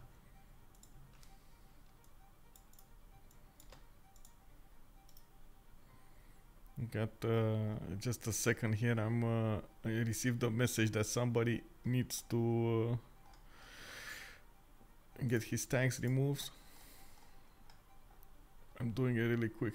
I'm on the buttons, doing it as there we go. Just did it right now. Okay, so China is getting pushed back. Looks like Slipounet is gonna try to figure out if he can attack with those legions. Not enough of them. He would definitely need at least 3 or 4 more. He's getting Wall of Throne coming up from Rome, getting a builder out, and this might be a good moment for his team to actually put some gold into him. Even though, honestly, I find it extremely unlikely that even gold will save him out of this situation. If he wouldn't have lost Arretium, I think he would have been fine. Like, he would have had a lot of land to settle to the north. He would have closed the trade routes with Taido. It feels like his game would have been stabilized even if China would have poked at him. But that lack of a classical unit, oh my god, that was just a problem. What is Russia doing? Russia didn't go to the west side, didn't go to the north of Australia. He went to expand into the south. I see him preparing an entertainment complex in the city of Tula, and he's trying to get that magnets established there. He's gonna try to get chop for Colosseum. Interesting. He does have a powerful, well, I guess as powerful as it can be right now. Colosseum, extra amenities, extra culture coming out of the cities here. While Gorgo keeps on pushing Phoenicia back. What are the stats between these two? Phoenicia 36 science, 24 culture, Gorgo like the second I read that, I realized what's going on here. Okay, so all that Homme Fontaine needs to do is get his carnivals gold, right? Gold for his carnivals. That's it. Yeah, again, this is why I pointed out earlier. I think just 5 coastals into Caroline would be the play for Dido. Yeah. Like, I don't, as being said, I don't think Gorgo will provide anything. Let's see, that might turn into a 1-1, right? Because Escanor has problems. He's gonna be on 5 cities that could be Didos. And then, yeah. Oh yeah, of course, like, it's still working out. I'm just saying, I think Dido could have done it better. Yep. Oh, China got a general way before Rome. Oh my god, that is so much disrespect over here coming up from Kakis. Can you imagine getting a general with your opponent's encampment? Oh man. Anyway, he's gonna go against the city of Ostia soon. He's putting as many of these horses as possible to work. The problem is the legions are too strong right now, and you know what's surprising, that there's an ability of the legion that has been very underused and I think undervalued. The chop. The legion actually has a chop, so legions ideally can chop other legions, or like you chop warriors and then you upgrade into legions. It's basically the same thing. By the way, little known fact, yep. Legions can only chop woods, like they cannot chop rainforest or stone. And they can build roads. Well, they could have built roads, not right now. I don't know why I said that. I was remembering the C5 days. Yeah, they can build a fort, which actually could make some sense here for Rome, but like we recently I played Rome and I was just very surprised that legions actually can only chop woods. Like, I don't know how this is done coding wise, but yeah. So like, and I'm just mentioning this because like there's obviously no woods in Ostia, so he cannot make use of any of the top charges here. And look at that, he needs to attack with 3 horses into one single legion to, and that was a half HP legion to take it down. Oh, did he just chop in the city of Rome instead of chopping in Ostia? Well, that happened. We'll see how that develops. And of course you do see the legions coming out in 4 turns. That's a long time. I guess right now he has a bit too much iron and too little gold. We also have him going for his generals. That's 3 turns away from getting a general in the city of Ostia. While of course the legions, by the looks of it, they cannot attack back into those horses. Just there's not enough of them. The good thing is Slipounet did put the galley inside of the city of Ostia, so that's going to give him a bit of extra strength. And of course the horses will lose quite a bit of health going into this. A few more archers would have done wonderful here. Unfortunately, he lost them on the front line of the city. That's one of the things you most of the time don't do. You don't put archers in front of the city. You want to put them and keep them behind the city and get the stronger units in front of the city. Of course, we might see walls come up at some point. I do want to see Slipounet is 2 turns masonry, 2 turns civil service as well for the extra +5 he is gonna have with Dido. And on the other side, Kakis is 3 turns away from getting a civil, or maybe he's gonna, he might get it next turn. Oh, well, that extra +5 will mean quite a bit of a difference over here if he wants to go into the legions. Attack into the legions. Carcass is only Actually, I don't even think he's behind. Gorgo's gonna boost and Gorgo's gonna have it as well. Yeah. A catapult coming out from Aretium. Well, it says 10 turns. We'll see if he's gonna chop at 7 turns now. And of course, we do see at the moment Rome did put 1 legion inside of the city of Ostia. That's gonna allow him to get a lot more strength into that city center. It's 39 right now with the +7 coming out from the garrison legion. That is almost impossible for the horses to push through. And this is what should have happened like 10 turns ago. Legions inside of a city, impossible for the horses to take down. And you see the horses are just dying into the legions when they're fortified. This is what needed to happen. Even with a general. Like, this is a legion without a general. This is how strong the legion is. But yeah, we'll see. Let's take a look at Gorgo here. 6 cities. I see he's trying to figure out the ways inside of Phoenicia's land, while Phoenicia is getting his next campus going. I am really concerned about the lack of pre-builds coming up from Phoenicia when he's buttress 110. I guess he's gonna have an issue with the gold here. Kamja is already minus 10 gold a turn, while on the other side there will be a lot of gold available. Escanor 25, Crispy 50, Dashgreen 48. I guess there are quite a few advantages for having look at America go against England. Pipo trying to re-establish the balance in the game here. He's putting a city right in the face of England and getting horses towards him. Oh my. Yeah, as I said earlier, Dashgreen would have needed these units a bit earlier to get control of the chokes. Yeah. But he didn't. Once again, Guida getting called out. Got out of position. Wow, man. Look at Crispy though. He sent a city, G-Long, to the west of Adelaide on that coast. They had set up all of those traders over there. Oh, this is so beautiful. Had we seen the city of Bradford. Yeah, we got the victor establishing there in 1. We got the walls going up in 2.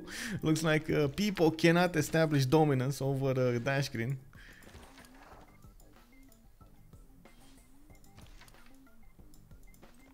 Yeah, he's still got a mind pillage though, and like the most important part for Teddy here is honestly just the position. Like, I mean, the forward settler of Baltimore is beautiful from Teddy's perspective, but like, I mean, imagine if Bradford was just settled on the rise, as I pointed out earlier. None of this would have been possible. Yeah, it blocked everything. Yeah, you're right. You're right.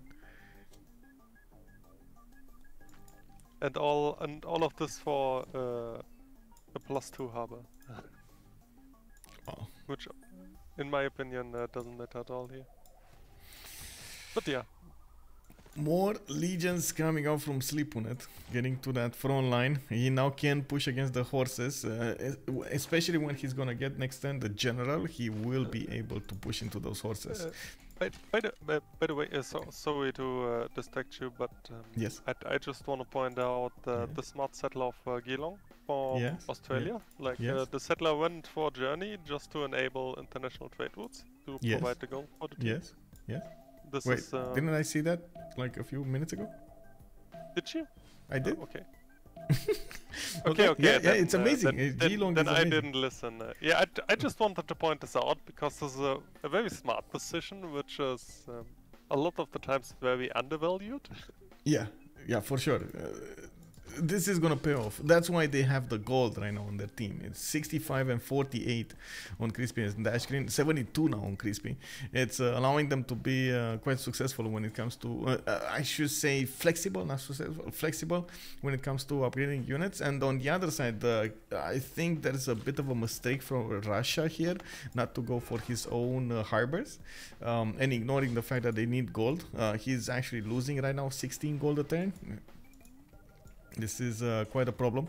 He's going too fast on the culture, and I think there's a bit of pressure building up on him, even though unfortunately he will never in any case, like there's no scenario in which he can win a fast culture victory with Russia. There's like none of that happening anymore in the game. So even if you try to rush it as fast as possible, your allies will probably die before, and you just take away their resources.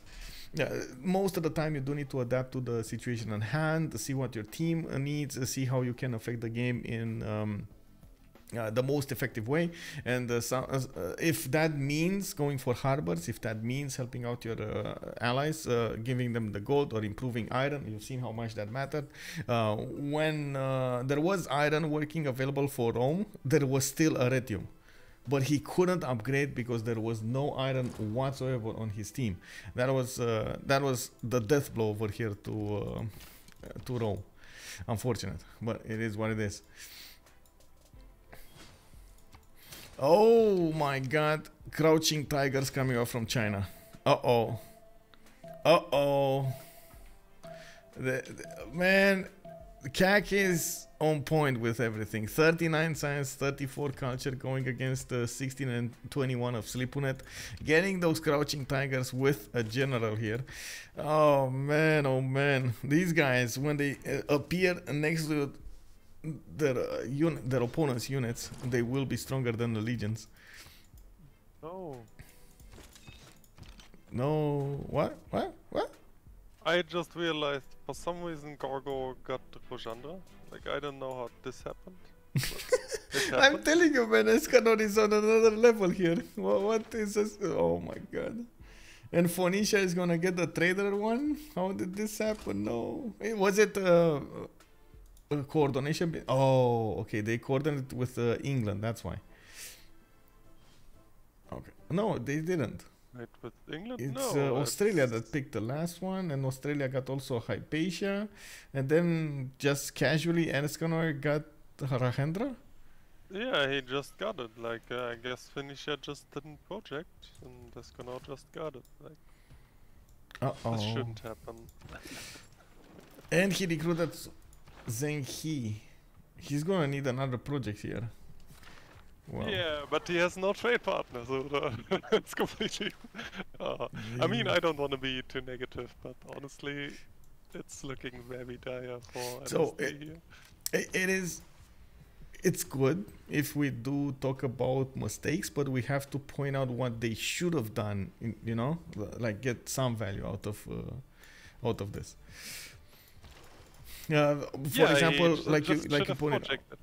Yeah, the project, it would have been very good over here. Now he's getting pre-builds. The problem with getting the pre-builds is they kind of lack gold, and it looks like he is going to go for the chops on the city of Ugarit, which I think now he realizes he shouldn't have settled on that May tile. One tile south would have been much better. And also working Magnus, putting Magnus in Ugarit would have been quite nice. The thing is, I think he has too many trade routes going towards the Magnus city, and he needs all of the production, or he thinks he needs all of the production. So by the looks of it, he's rushing mercenaries.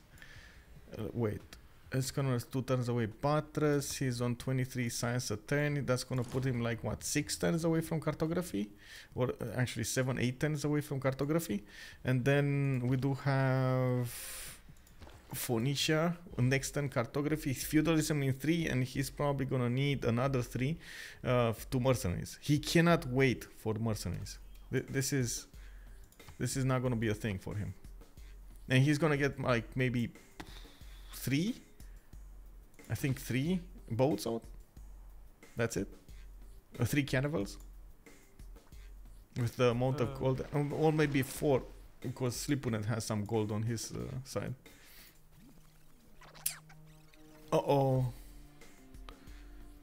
Crouching tigers getting next to the legions. 57 strength against 50 of the legion. That is a problem. We do have a general here from Rome, but now it's too late. Kakis' crouching tigers are coming through the forest and the hills, setting up their cannons over here. You can see the big boy cannons coming out over there, and they're gonna take out the legions.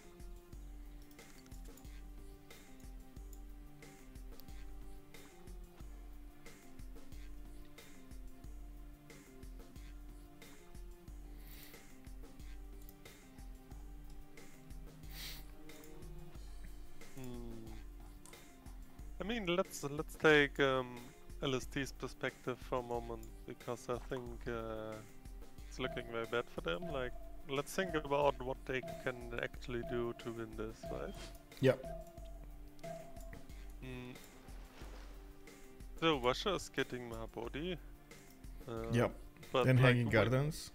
Yeah, we can assume that Homme is dying at some point, like full dying. So Yep. like Diplo is out of the window for them. I don't see culture happening for Russia anytime soon. And like their biggest problem, like throughout the game, will just be they simply have no gold, because like this doesn't even come down to players. Like I mean, it kinda does, because like if Homme is dying, Phoenicia won't have a trading partner, so like everyone has to run internals, which is partly just by the map. Very unlucky. Yeah. They cannot do anything about it, but they simply won't have gold. Yeah. So they should have done, somebody from their team should have gone for a bit more gold. And you do see the sacrifices that, for example, England made over here, Eleanor, of not building more cities, so he could get the harbors built and the lighthouses and the trade routes and so on with Australia, so he could get the gold and also defend against America. If you would have gone 4, 5, 6 cities, he might have even died to America here. There just wasn't enough production for all of these districts and the buildings and the government plots and so on and so forth. Now yeah, definitely. Yeah, who could have actually affected this in a different way? So Dido did try to get his own gold. Maybe a bit of a different approach to this would have been to get another city on the coast with an extra cotton, with an extra trade route. Maybe the coastal trade routes with Rome, but can he even yeah, he can. Look at that, Rome is trading over there with Carthage, so they are able to trade coastal. It's just a matter of production over here. LSD, Homme, Fontaine did try to go as much as possible for the extra production rather than anything else, which in his case it kind of makes sense. He got the timing correctly done against his opponent. He got the science, he got the culture. The only thing missing is the gold. Yeah, but this is on his Magnus internals. Like if he just sent out all the stuff to Rome right away, he wouldn't have had the gold. Like obviously the cities would have been a bit slower, but this, yeah, it comes back to the Magnus opening, which I didn't like in the first place. Yeah, it's a full circle over here. Look how choices that you made at the beginning of the game affect you like 30, 40, 50 turns and affect your outcome. Yeah, this was like the only option. But then again, I mean, to be fair, like Rome went for harbor opening and therefore he's dying, so... Yeah. Oh, it's he's gonna lose. Very difficult. Yeah. Very difficult. I mean, to be fair, on Rome, he shouldn't have been the one going for harbors. Like the second Changsha got settled, that your whole future is set in stone. Like the future of Rome would have been set in stone. He needed to fully move all of his efforts towards getting classical units, and honestly I would have even like taken that disrespect to heart from Kakis and sent my first horses towards him, you know, like you know that you're gonna be attacked, just get that city out, fight for the Chocolate Hills over here. It was such an effort for China to get there, such a long way. It would have stopped him from developing. There was, you know, like everything could have been different here. Oh my God, Sian actually finished Etemenanki. That is such a good city right now. Anyway, I do have to take a moment here. I'm sorry, Justice. Thank you so much, Flashy Feeds, for the follow. The Dragon's Murph, welcome, sir. We got the Cersei Reader 8. Good evening, guys, and welcome, sirs. We got Dan Belchev also. Welcome, sir, and let's have some fun on the stream here. We're watching a game from the CPL Premier League, a 4v4 competition, and looks like We do have a few more cities taken out here. There are wars brewing. Rome is losing his second settle, and it looks like Kakis is pushing through towards the capital city. Slipounet is trying to get out 2 tons for shipbuilding. He's trying to get that out on the seas, trying to be relevant in the mid to late. Well, relevant at least stay alive, keep that military alliance alive. I think they realize this is not gonna work. He's not gonna stay alive here. Kak is too strong.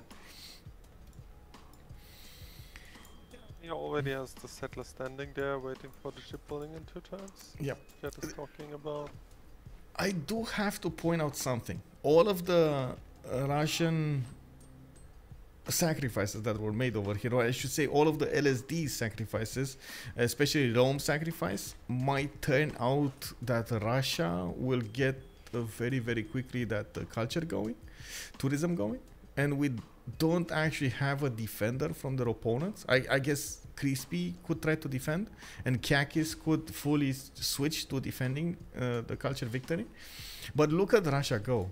Just look at his sim right here. Mahabori, Colosseum finished, Hanging Gardens, Great Bath. He's getting 4-5 of these theater squares. Apadana in St. Petersburg.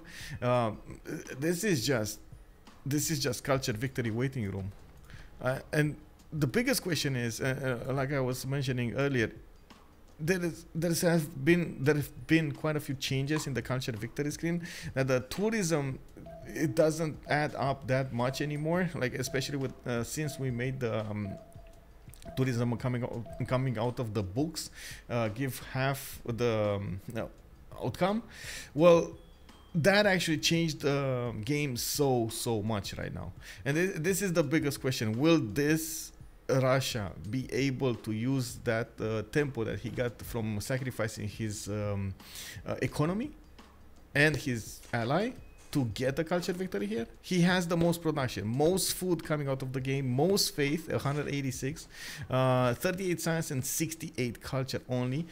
He's now getting us quite a few great writer points, 8 great writer points a turn, with 2 great artists and 2 musicians. And of course he's gonna get quite a few more when he's gonna finish his theater squares. What do you think, Justice? Is this a viable option for them? I agree that the hope of LSD is definitely on Russia, but for this to work out, I think he would have he needs to do more than just go for culture victory. Like for example, if you look at Dido, he got Mercs in 2, which he is waiting for the upgrades, and they're saving right now. Yep. So like. And the Escanor still has a couple of turns on cartography, so Dido will have a total window of 2 turns to make some damage. Wait, there's an Australian cannibal here. What? How did this get here? Yeah, like without the gold, I don't see that Dido can do too much damage to Escanor, especially as Escanor has Rojandra. Like, I mean, he cannot really pop Rojandra because he needs it as an admiral. But like, for this to work out, I think Dido has at least the pressure grease, and Russia can maybe later swim over some Cossacks to kill off Greece to enable trade between Dido and Russia. Check like, this out. England can pass an admiral to Greece, and Greece can get a second admiral. So he can get Rahendra bonus, the plus 5 from the admiral, and his own military bonuses, the military policy slot bonuses. I'm sorry for interrupting. I just like couldn't get it out of me. Later, I'm sorry. Oh yeah, definitely. Like IVS probably knows, or IWS, whatever you want to pronounce it. I guess probably realizes that like killing Greece is pretty much like the only way LSD can get out of this hole they are in. Like this, like right now, this is just their only point of threat, pretty much. But yeah, like if Russia just keeps sitting there, like they will probably just all die. Okay, so we did talk about Dido. You started talking, but then we diverted a little bit. What could Russia affect this, but without slowing down his development for the culture victory? As being said, just go for a couple of Cossacks and try and send them over to Greece. To Greece? Yeah. To Greece, okay. But Greece is gonna have like 50 strength cities. And Cossacks are science. Well, sure, but they're like military science. They're so far away, though. He has 38 science. Yes, military science. I do understand that this is a very unlikely scenario.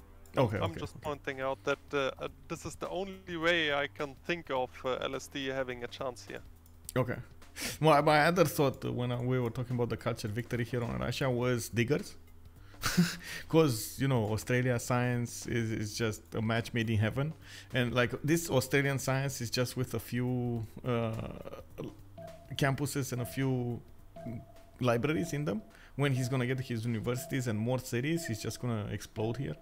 And he's gonna have the economy to do everything. If he does manage to get those diggers, like Russia cannot defend against them. Like barely tanks can defend against diggers.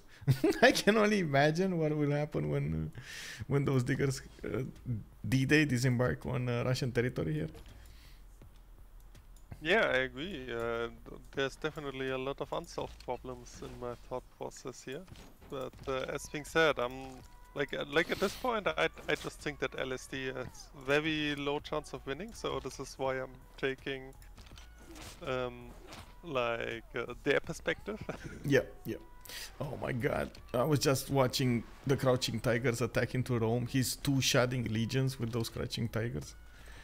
Like they got the bonuses on them, level 1 and the general and so on, and they're like going next to the legions and poof, one legion goes out. That's just nasty from China. But at least Slipounet is gonna try to get that settler out. Is he gonna be fast enough to settle? That's the question. Is he gonna settle in the middle of the seas? He could. He definitely has to, but this still takes 3 turns, and I don't think that Rome is gonna survive for 3 turns. Yeah, you might be right here. Cannibal coming out. Wait. What? Actually, there's only 1 horse as a melee unit, so like if Rome can somehow snipe the horse. No, I don't think he can. Look at Kakis putting as many units around that city as possible, closing the noose now. It's closing the net. But the Legion coming out next turn is gonna give more defense to the city of Rome, and of course he could put it on next to the city, try to how to say force the Chinese units to attack into the Legion instead of attacking into the city, giving some breathing room. Even though I think honestly the catapults will keep on smashing the defenses down of Rome. By the way, I just want to point out that Nanmadol is still unscouted. Wait, really? Wait, how? Meanwhile, Crispy enjoying Auckland. Oh. But Nanmadol is still undiscovered. Oh man, and we got the upgrades coming out from Phoenicia. He did upgrade with the half coast card a lot of these boats. Unfortunately, because he wasn't sure and he delayed his upgrades, not attacking into Greece will prove to be the biggest mistake ever. Greece made so many pre-builds right now from his cities. This is exactly what you need to do. So even if some of them die the next 2 turns, he's still gonna get a lot of them upgraded. And I don't think any of them will actually die. Maybe 1. Okay, maybe 1. Do you think 1 will die? I think 1 will die. That's it. Yeah, he will kill couple of people. 1. That's it. That 1. See it. There we go. And then, of course, Gorgo here. First moves. If Dido has first moves, he can probably kill another 2 or 3. But yeah. Yeah, and look at Dashgreen's gold, 438 gold in the bank. We'll give it to Escanor. He should actually give it right now, and he's gonna get to upgrade all of these boats. It's gonna be fine. What is Dashgreen doing, by the way? Okay, just made a line of units. He knows he's gonna need to fight America. America got knights, got catapults. There's another interesting thing, by the way. Everyone's gonna change next turn, and Dido's gonna have dark, while Escanor's gonna have normal by the looks. Oh, that's a good point. Dido's gonna have the extra +5. So that is a good point. That is a very good point, actually. But Greece will have the +3, right, on him? Yeah, he got the double admiral. Yeah. So he has +3 and another +3 from his, well, a +2 right now from his military policy slots. Okay. Yeah, so Dido will have +2 in total then. So I don't think it's enough to slam through. Yeah. And of course, one bit of a sneaky tactic that you should do whenever fighting on the seas is to put scouts in the water next to your boats. It gives you the extra support bonus. Teddy went for Dark Age as well, by the way. Oh man! Like LSD is full Dark Age enjoyers other than Russia. Man, I'm telling you, Pipo is not gonna give up on this. Pipo is gonna try to take away his opponent here. I've seen people go before with America. He's amazing with it. So look at his knight pre-builds over here for those Rough Riders. Yes, I know he only has like 68 science, but this is Rough Rider waiting room. Look at the gold. Look at the gold on one side. We got -25, 5 gold, -21 and -13. Oh man, this is an all-in sacrifice coming up from America to get back on with his team, to allow his team to do some kind of damage here on his opponent. England doesn't even have any mine to pillage, so like they will just disband units. Oh, Slipounet settled and Rome died. We got Ravenna in a one-tile island. Man, oh man. Yeah.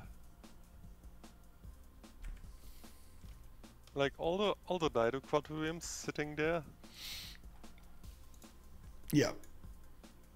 Without a coin ever to upgrade them. That's so sad, man. Yeah, this is, well, he already got his upgrades, but can he? No, 73 against 76 of Greece.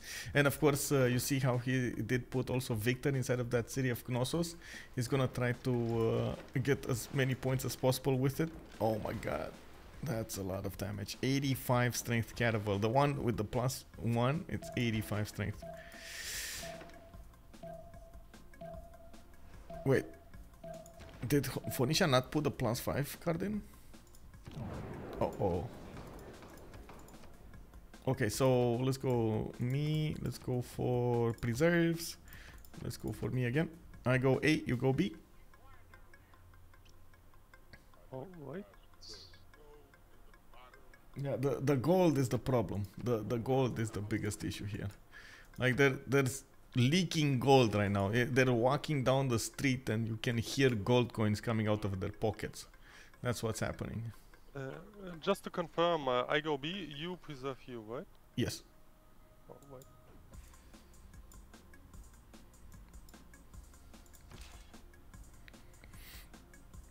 So yeah, LSD is...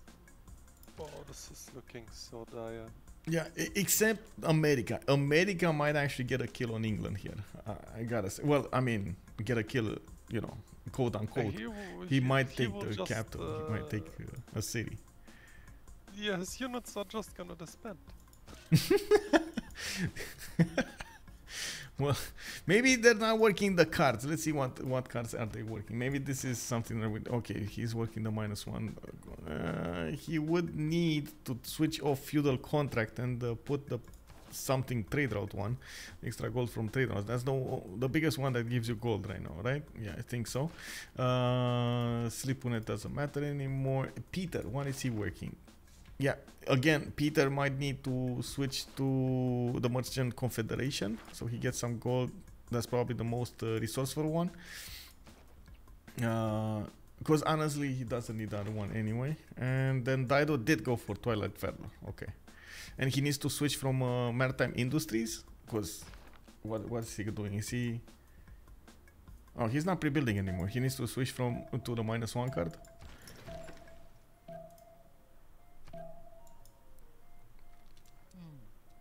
By the way, Russia also went the second on the mentality for some reason here. Okay. Do we have Golden Ages from the other side? Golden Age on Kakis, Pembrush and Voice, 6455. Crispy is also Golden Age, 7470. And Dashgreen is Normal Age. And I do believe, actually, there we go. America is pushing in England and is trying to get as many damage points as possible on his opponent here. We do have those knights are 73 strength, and the city of Bradford is already getting under attack by those catapults. So he's slowly taking position around the city of Bradford.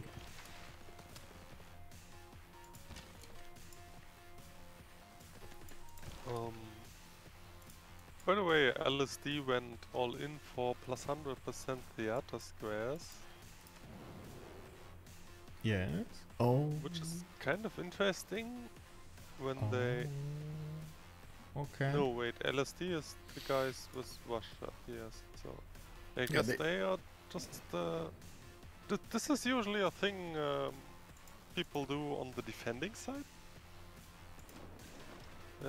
Because usually it's... Like, I guess they just assume Russia is the only guy with theaters anyway. Yeah. Might as well try to get everything done. He's getting Grandmaster Chapel in 2 turns, but his science is just not up there. He's on 124 culture, 56 science, 200 faith. And of course you do see how good of a setup with his theater squares he did get. The biggest thing is he's starting to put down harbors. This I like. I gotta say, I like this. He's starting to put down harbors, which is so important right now. I'm not sure if he put his 4th district in the capital in St. Petersburg, because I do see he does have 10 pop, so maybe another harbor would be nice. LSD doesn't believe in gold, exactly. LSD doesn't believe in gold. Okay, well, gold is the eye of the devil or something. Isn't that what, or currency was the... there was an expression. Evil capitalism, just... we don't want this gold. Yes, we don't need no gold control. We're gonna do it with pure willpower. Let's go. Exactly, Salty knows the way over here. Yeah, yeah. Well, minus 32 gold on Pipo. Sacrificing everything, and as you can see, he's pushing through the defenses of England. He might get this. He might get this before England, how to say, gets a safety settler out. He's trying. He's trying to get the safety settlers out. Look at Dashgreen. I gotta say, Pipo is asserting dominance at this point. He's taking down Bradford, getting those catapults in, and by Roosevelt, he still has how many turns of gold? 1 turn of gold, and that's it. Can he do anything in that one? Like switch cards or something, maybe give himself some more time. He needs to get all of the gold from Phoenicia, maybe. Otherwise, like you said, his units are gonna go, you know, disband. Yeah, there's nothing to pillage. Yeah. Couples are gonna get faith, I believe. Yeah. We gonna. There's not a single mine in this land. Yeah. We got CC Pyro here. Bonsoir, monsieur. Welcome, welcome. He's asking us about quick rundown of the game, so he gets, I would say, a quick debrief here. Yes, sir. We can talk a bit about what happened in the game. So we did have, of course, the nations spawning on the map. There was a big hotspot between Rome and China. China put Kamja as his second settle, and of course, Rome did try to get a few more cities out. He did also notice the city of Changsha was just sitting there and getting all of the chocolate juicy hills. Didn't do anything about it, and then China just swooped in with a few horses, took Arretium, and from then it was just a snowball down. There was no way that Rome could have actually gotten back. And look at the Chinese crouching tigers just sitting next to the coast and taking down Ravenna slowly but surely. He's just gonna build a galley, and Kakis is gonna get his city here. He's gonna get his skill. That unfortunately that will take down one military alliance. We don't know from whom, but that will take down a military alliance. We did have Russia trying to go very fast for a culture victory, getting Colosseum, Mahabodhi Temple, getting Padana, Hanging Gardens, Great Bath, like a lot of wonders over here. Also, Australia did get a lot of gold going with England, so they could fund the wars between Eleanor and Gorgo. Gorgo spawned on the map, actually Gorgo pushing back on Phoenicia right now with all of those boats. He's getting an intelligence center, and you do see that Escanor didn't have his capital on the coast. It was 4 cities in a I guess a star formation over here around his city to go against Phoenicia. The biggest problem, and this was what we were discussing for quite some time here, the biggest problem on LSD is actually the lack of gold rather than anything else at this moment in time. Yes, we did point out there could have they could have done things a little bit differently here and there, and the outcome might have been different. But at the same time, at this moment in time, the thing that stops Phoenicia from upgrading quadrims, from upgrading earlier the caravels and so on, was the gold. We do have America taking down London. America actually will take down 2 cities next turn, I think. Oh my god. That's just, man, people, man. I'm telling you, this is A+ player over here, people. Yeah, Rome the gold maker. Can you imagine the one that is like, oh my god, they're gonna lose the 22 gold a turn that Rome is making. Oh no, he's the only one making gold, the one with 1 city. Uh-oh.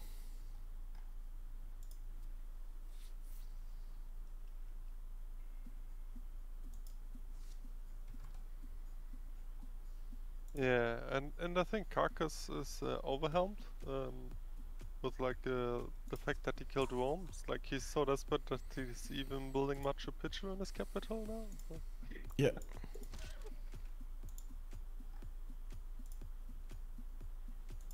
He doesn't know what to do with all this superiority.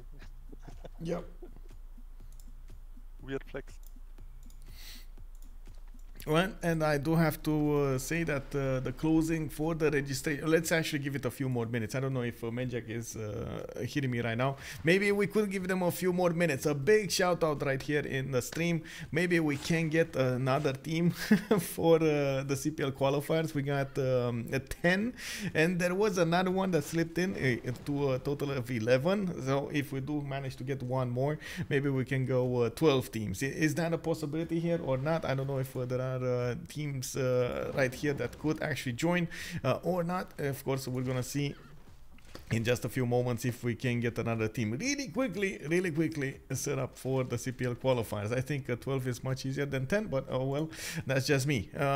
In the meantime, America did manage to take down the city of Bradford. Oh my god, there we go, man. People asserting dominance. The problem is the city of Birmingham is going to be quite problematic to take care of, mostly because of how the positioning and the lack of land going towards the city of Birmingham. I guess everybody did see the movie 300. That's basically it, you know, like there's a small choke point over there and you need to go and bring a lot of army to bear and fast to bear against the city of Birmingham, and there's just not enough land to spread out that army to attack at the same time. London is much easier to take. You see how he's spreading out those knights around the city and will attack from multiple angles onto the city of onto the city center. Bit of an issue with the ancient walls coming up next turn, but those catapults will make quick work of those walls anyway. It's just a bit of a problem. He can keep on going, by the way. Pipo, if he manages to keep alive his army, he can attack into China.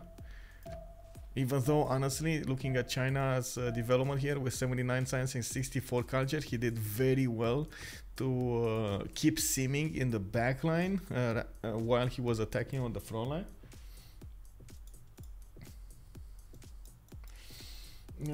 I suppose if he takes in the Lacinis, he gets the cold generating harbors. Yes, exactly, and got one shot at. Oh, if he would have kept the cities. I don't know why he didn't keep the cities though. Maybe that was a mistake. What do you think? He should have kept the cities? I think at this point he kinda has to. There's obviously a threat of Australia liberating, but at this point you just have to keep what you get, right? Yeah. So like he won't be able to raise London anyway, so I think he should have just kept the city.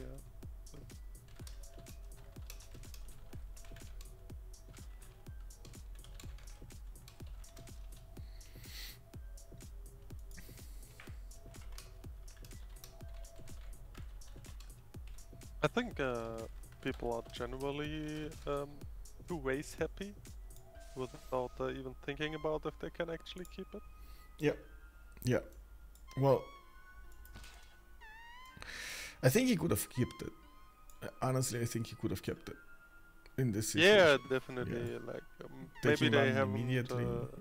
Maybe they haven't scouted the seas and they don't know how big the threat of Australia is. But either way, like even if Australia was fully on this coast, I think he still needed to keep it. Yeah.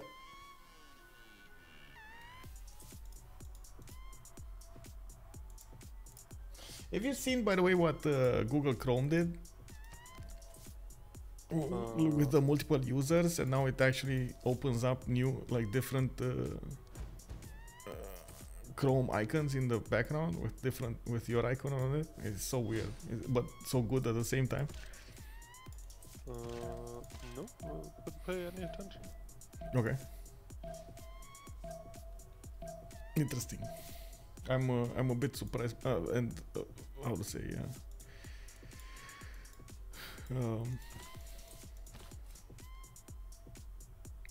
It takes me a little bit of time to adapt to it, you know. Anyway, it's fine. What is this Australian scout doing? Oh, walls in Ravenna. Well, that's gonna be a pickup. Slipounet is gonna try to delay this takeover for a little while longer. Of course, the crouching tigers will still do a lot of damage, and we got a caravel coming up from Greece. Escanor not wasting any time, getting in there, taking down the opponent's fleet over here. We do have Phoenicia, as you can see, trying to shoot back, and now he did upgrade a few of his frigates. He did manage to get from somewhere the gold, and he's fighting Greece. Man, this is, you know, when you fight in the mud over there, dirty, and you try to scrape as much damage as possible from your muscles and do as much damage as possible onto your opponent. This is what's happening. This is mud fight right here. This is actually a big brain play. Escanor are gonna take Ravenna, so China will have someone to trade to. Yeah. This is good. This is good. But look at look at the Greek navy over here. They're surrounding the boats of Phoenicia slowly but surely. There was a chance maybe quite a few of these cannibals would go down if he only had a few more. If only Phoenicia had a few more. Oof. Yeah, that's just the power of gold right here. Yeah.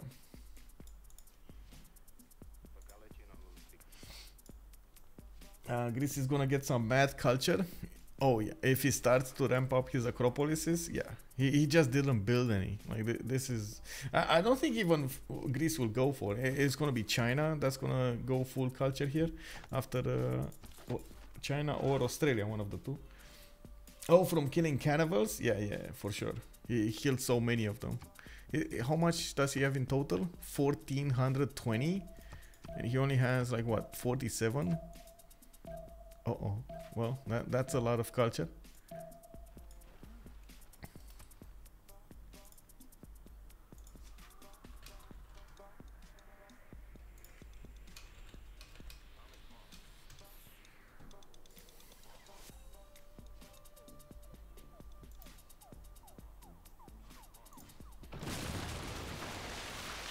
some early moves coming up from Phoenicia. Did manage to take down one of the caravels while he is trying to pick at another.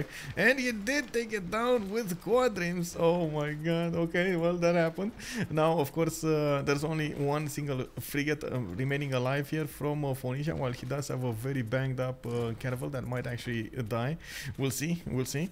Slipounet has been defeated. We got the first player taken out, and Gorgo manages to get the last hit on that city. Yeah, well, Kak is here, MVP of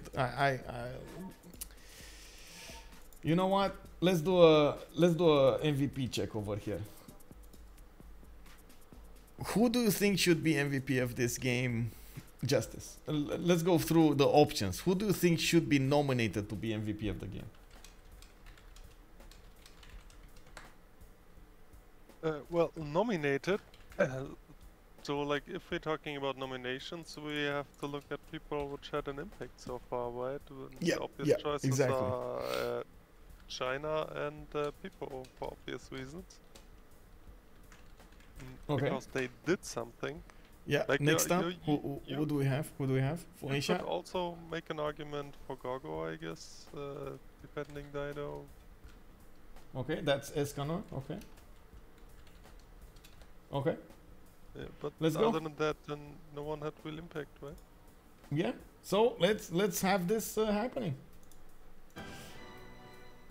We just had a GG, by the way, from the players. They did call it out. Pipo said, okay, we had no more. Escanor just managed to defeat one of our players. So this is it. This is what's happening. We will need to hear about them as well. Kakis with amazing moves, taking out Escanor, and then taking out... on the coast over there, who was it on the coast? Slipounet. And then on the east side, we did have Pipo trying his best to take out Eleanor. He was very close to taking out Birmingham, but it just took a bit too long to go through the cities over there. That was one of the gold generators of their opponents. We did have Russia try to go for a culture victory from the DShark team, from the Saint DShark. Unfortunately, couldn't get there fast enough, and even though he did have a very good infrastructure built, it wasn't possible for him to go for that. Justice, you wanna join me in the post-game chat and see what they will tell us? Yeah, sure. Let's move over. Okay. Are they? Oh. It's a setup you can make. So yeah. We kind of lose on spawn right now. So. What was your spawn like on the first map? How come you remapped? Just curious. It was weird. Basically, everyone was hostile, and we had to settle on both sides of the lands. Basically, your B2 or B4, B5, whatever, will be on the other side of your capital. And I mean, if there is any enemies on this session, and just like gonna lose their city. I think we were in a pretty similar spot. I think 3 out of our 4 players were like that, and our Kublai could settle like 4 or 5 cities tops. Plus we had no 2-2s, so we were just like, all right, remap. Yeah. Yeah, that would have been a really tough game. I'm so glad we remapped that. I would not have enjoyed playing that game. Why did you remap though? Really? Oh, I think everybody had an interesting spawn there. Okay, sure, not amazing, but interesting. I think the tiles for us were really bad. Yeah, the Kublai spawn I think was unplayable. Okay. I mean, not unplayable. Like it could totally work, but if Dido was on my C there, I think I lose that fight really hard because of how low tempo I was. I mean, it's like a 2-1 base turn 2 settle with only 1 2-2 to work, and then my second expand was no 2-2s. I mean, even in this one, you journeyed like 10 tyrants to get to Chocolate Hills and then put a city right in the face of Rome. Got extremely lucky that Rome didn't take you out there right then and there with horses. Well, we saw Rome went harbors. Yeah, I know, I know. I went straight horses though, you know, like I got horses so fast, and we had so many chops too. But I had you know, 4 chops in that city. The issue is Rome have no iron, and basically we have like very low iron on spawns. I'll take Legend. Yeah, So, that is And my only iron was ring 4 on my cap. that Just was yeah, that's indeed rough. one a iron problem. on me. That was a question. It's unplayable for me. Yeah, I guess you needed to rely on your allies to give you the iron, but you could have gone horses. Like nothing stopped you from going horses. Yeah, I see that, but the thing is, you don't know that you don't have iron before taking iron. So like it's with Rome, if you have someone 10 tiles away from you, you have regulations, and you can't just say, okay, maybe I don't have irons and I can't build relations, because that's not how the game is supposed to be with PPS, sorry. Yep. Yeah, I mean, you also had to go harbors there too, so like I think you were like going horses was just not attainable for you. Like you are on the coast, you have to be scared that Australia or Gorgo or Eleanor is like right next to you, so you have to go harbors. Did Rome move? Like you spawned on the rainforest probably and moved one tile left, I think. Yes. Yeah. Yeah, that sucks. Yeah, it really sucks. So you really don't have a choice. That is I suppose that is the risk of moving, right? As you move away from your strategics. That's true. But if your first two cities are coastal, you have to go harbors, right? So like you're just in a hard place. You just have to high roll the iron and hope that the legions hold. I don't know, even if with you going harbors first though, I don't know if even if you had iron you would have been able to hold against the crossbows. Crossbows are just like too strong of a medieval unit. With the Especially general. the Crouching Tigers. Yeah, I think they're like the best medieval UU in the game. They're just insane. No. Maybe impies are better, but like impies are kind of bad now. I mean, even Voidchen are better than Crouching Tigers, no? Okay, Voidchen are the best. True, I forgot about Voidchen. Voidchen are the best. But any unique crossbow, because crossbows are the best medieval unit. So crossbows are good. It's true. But Yeah. aside the bronze, the fact that we don't have any naval setup trade is just like it costs us the game, because we can't. We can't Try trade, trade to Rome before he dies. Like, what's that? Yeah, I guess if Dido was Rome holds on there, you have, Magnus and Reynolds. Oh, that's, Yeah. You should have been trading Rome to Dido right away. Yeah, I think you're in range. You need to I feel that we're gonna caravel fight now. Yeah, this was. I was like the Dido player is not here, right? It's Homme Fontaine? yeah, it's me. Oh, it is you. Okay, so I was wondering like what triggered you to go Magnus and Reynolds here? Because like draft wise, you are the only chance of making any gold in the team, right? Yeah, I was thinking about starting internals and swap with international trade routes, but my ally got some troubles. If you're gonna caravel fight, I think you just have to go externals if you have naval routes from the start of the game. Like, yeah, they're like 12, 16 gold trade routes. Like they're just so good. the magnets make sense if you're playing for ironclads or later maybe, but if you're playing for caravels, you just need the money. Yes, but But he didn't know that at the start, I right? can Yeah. know I can know that very early. Yeah. And we saw. By the way, we saw Australia and England in a shape of internal sea, and I didn't thought about Gorgo on my sea like 10 tiles. Yeah. So, well, I don't know. I had a very good early game, but I think I did a lot of misplay. Because I grab God of the Sea with 2 Ember. So I got Regendra from you. Yeah. I fucked up on Admiral. Okay, it happens. Did Yeah, you guys? cities to the south were a problem also for you. Didn't have that much production on them. Yeah, but I was thinking about later in the game for science, and I don't know, I would like to do more builders and things like that, but bit complicated. Yep. Well, GG, well played, guys. Good GG, show. guys. Good show. GG. GG. Good luck. GG. GG. Bye bye. GG.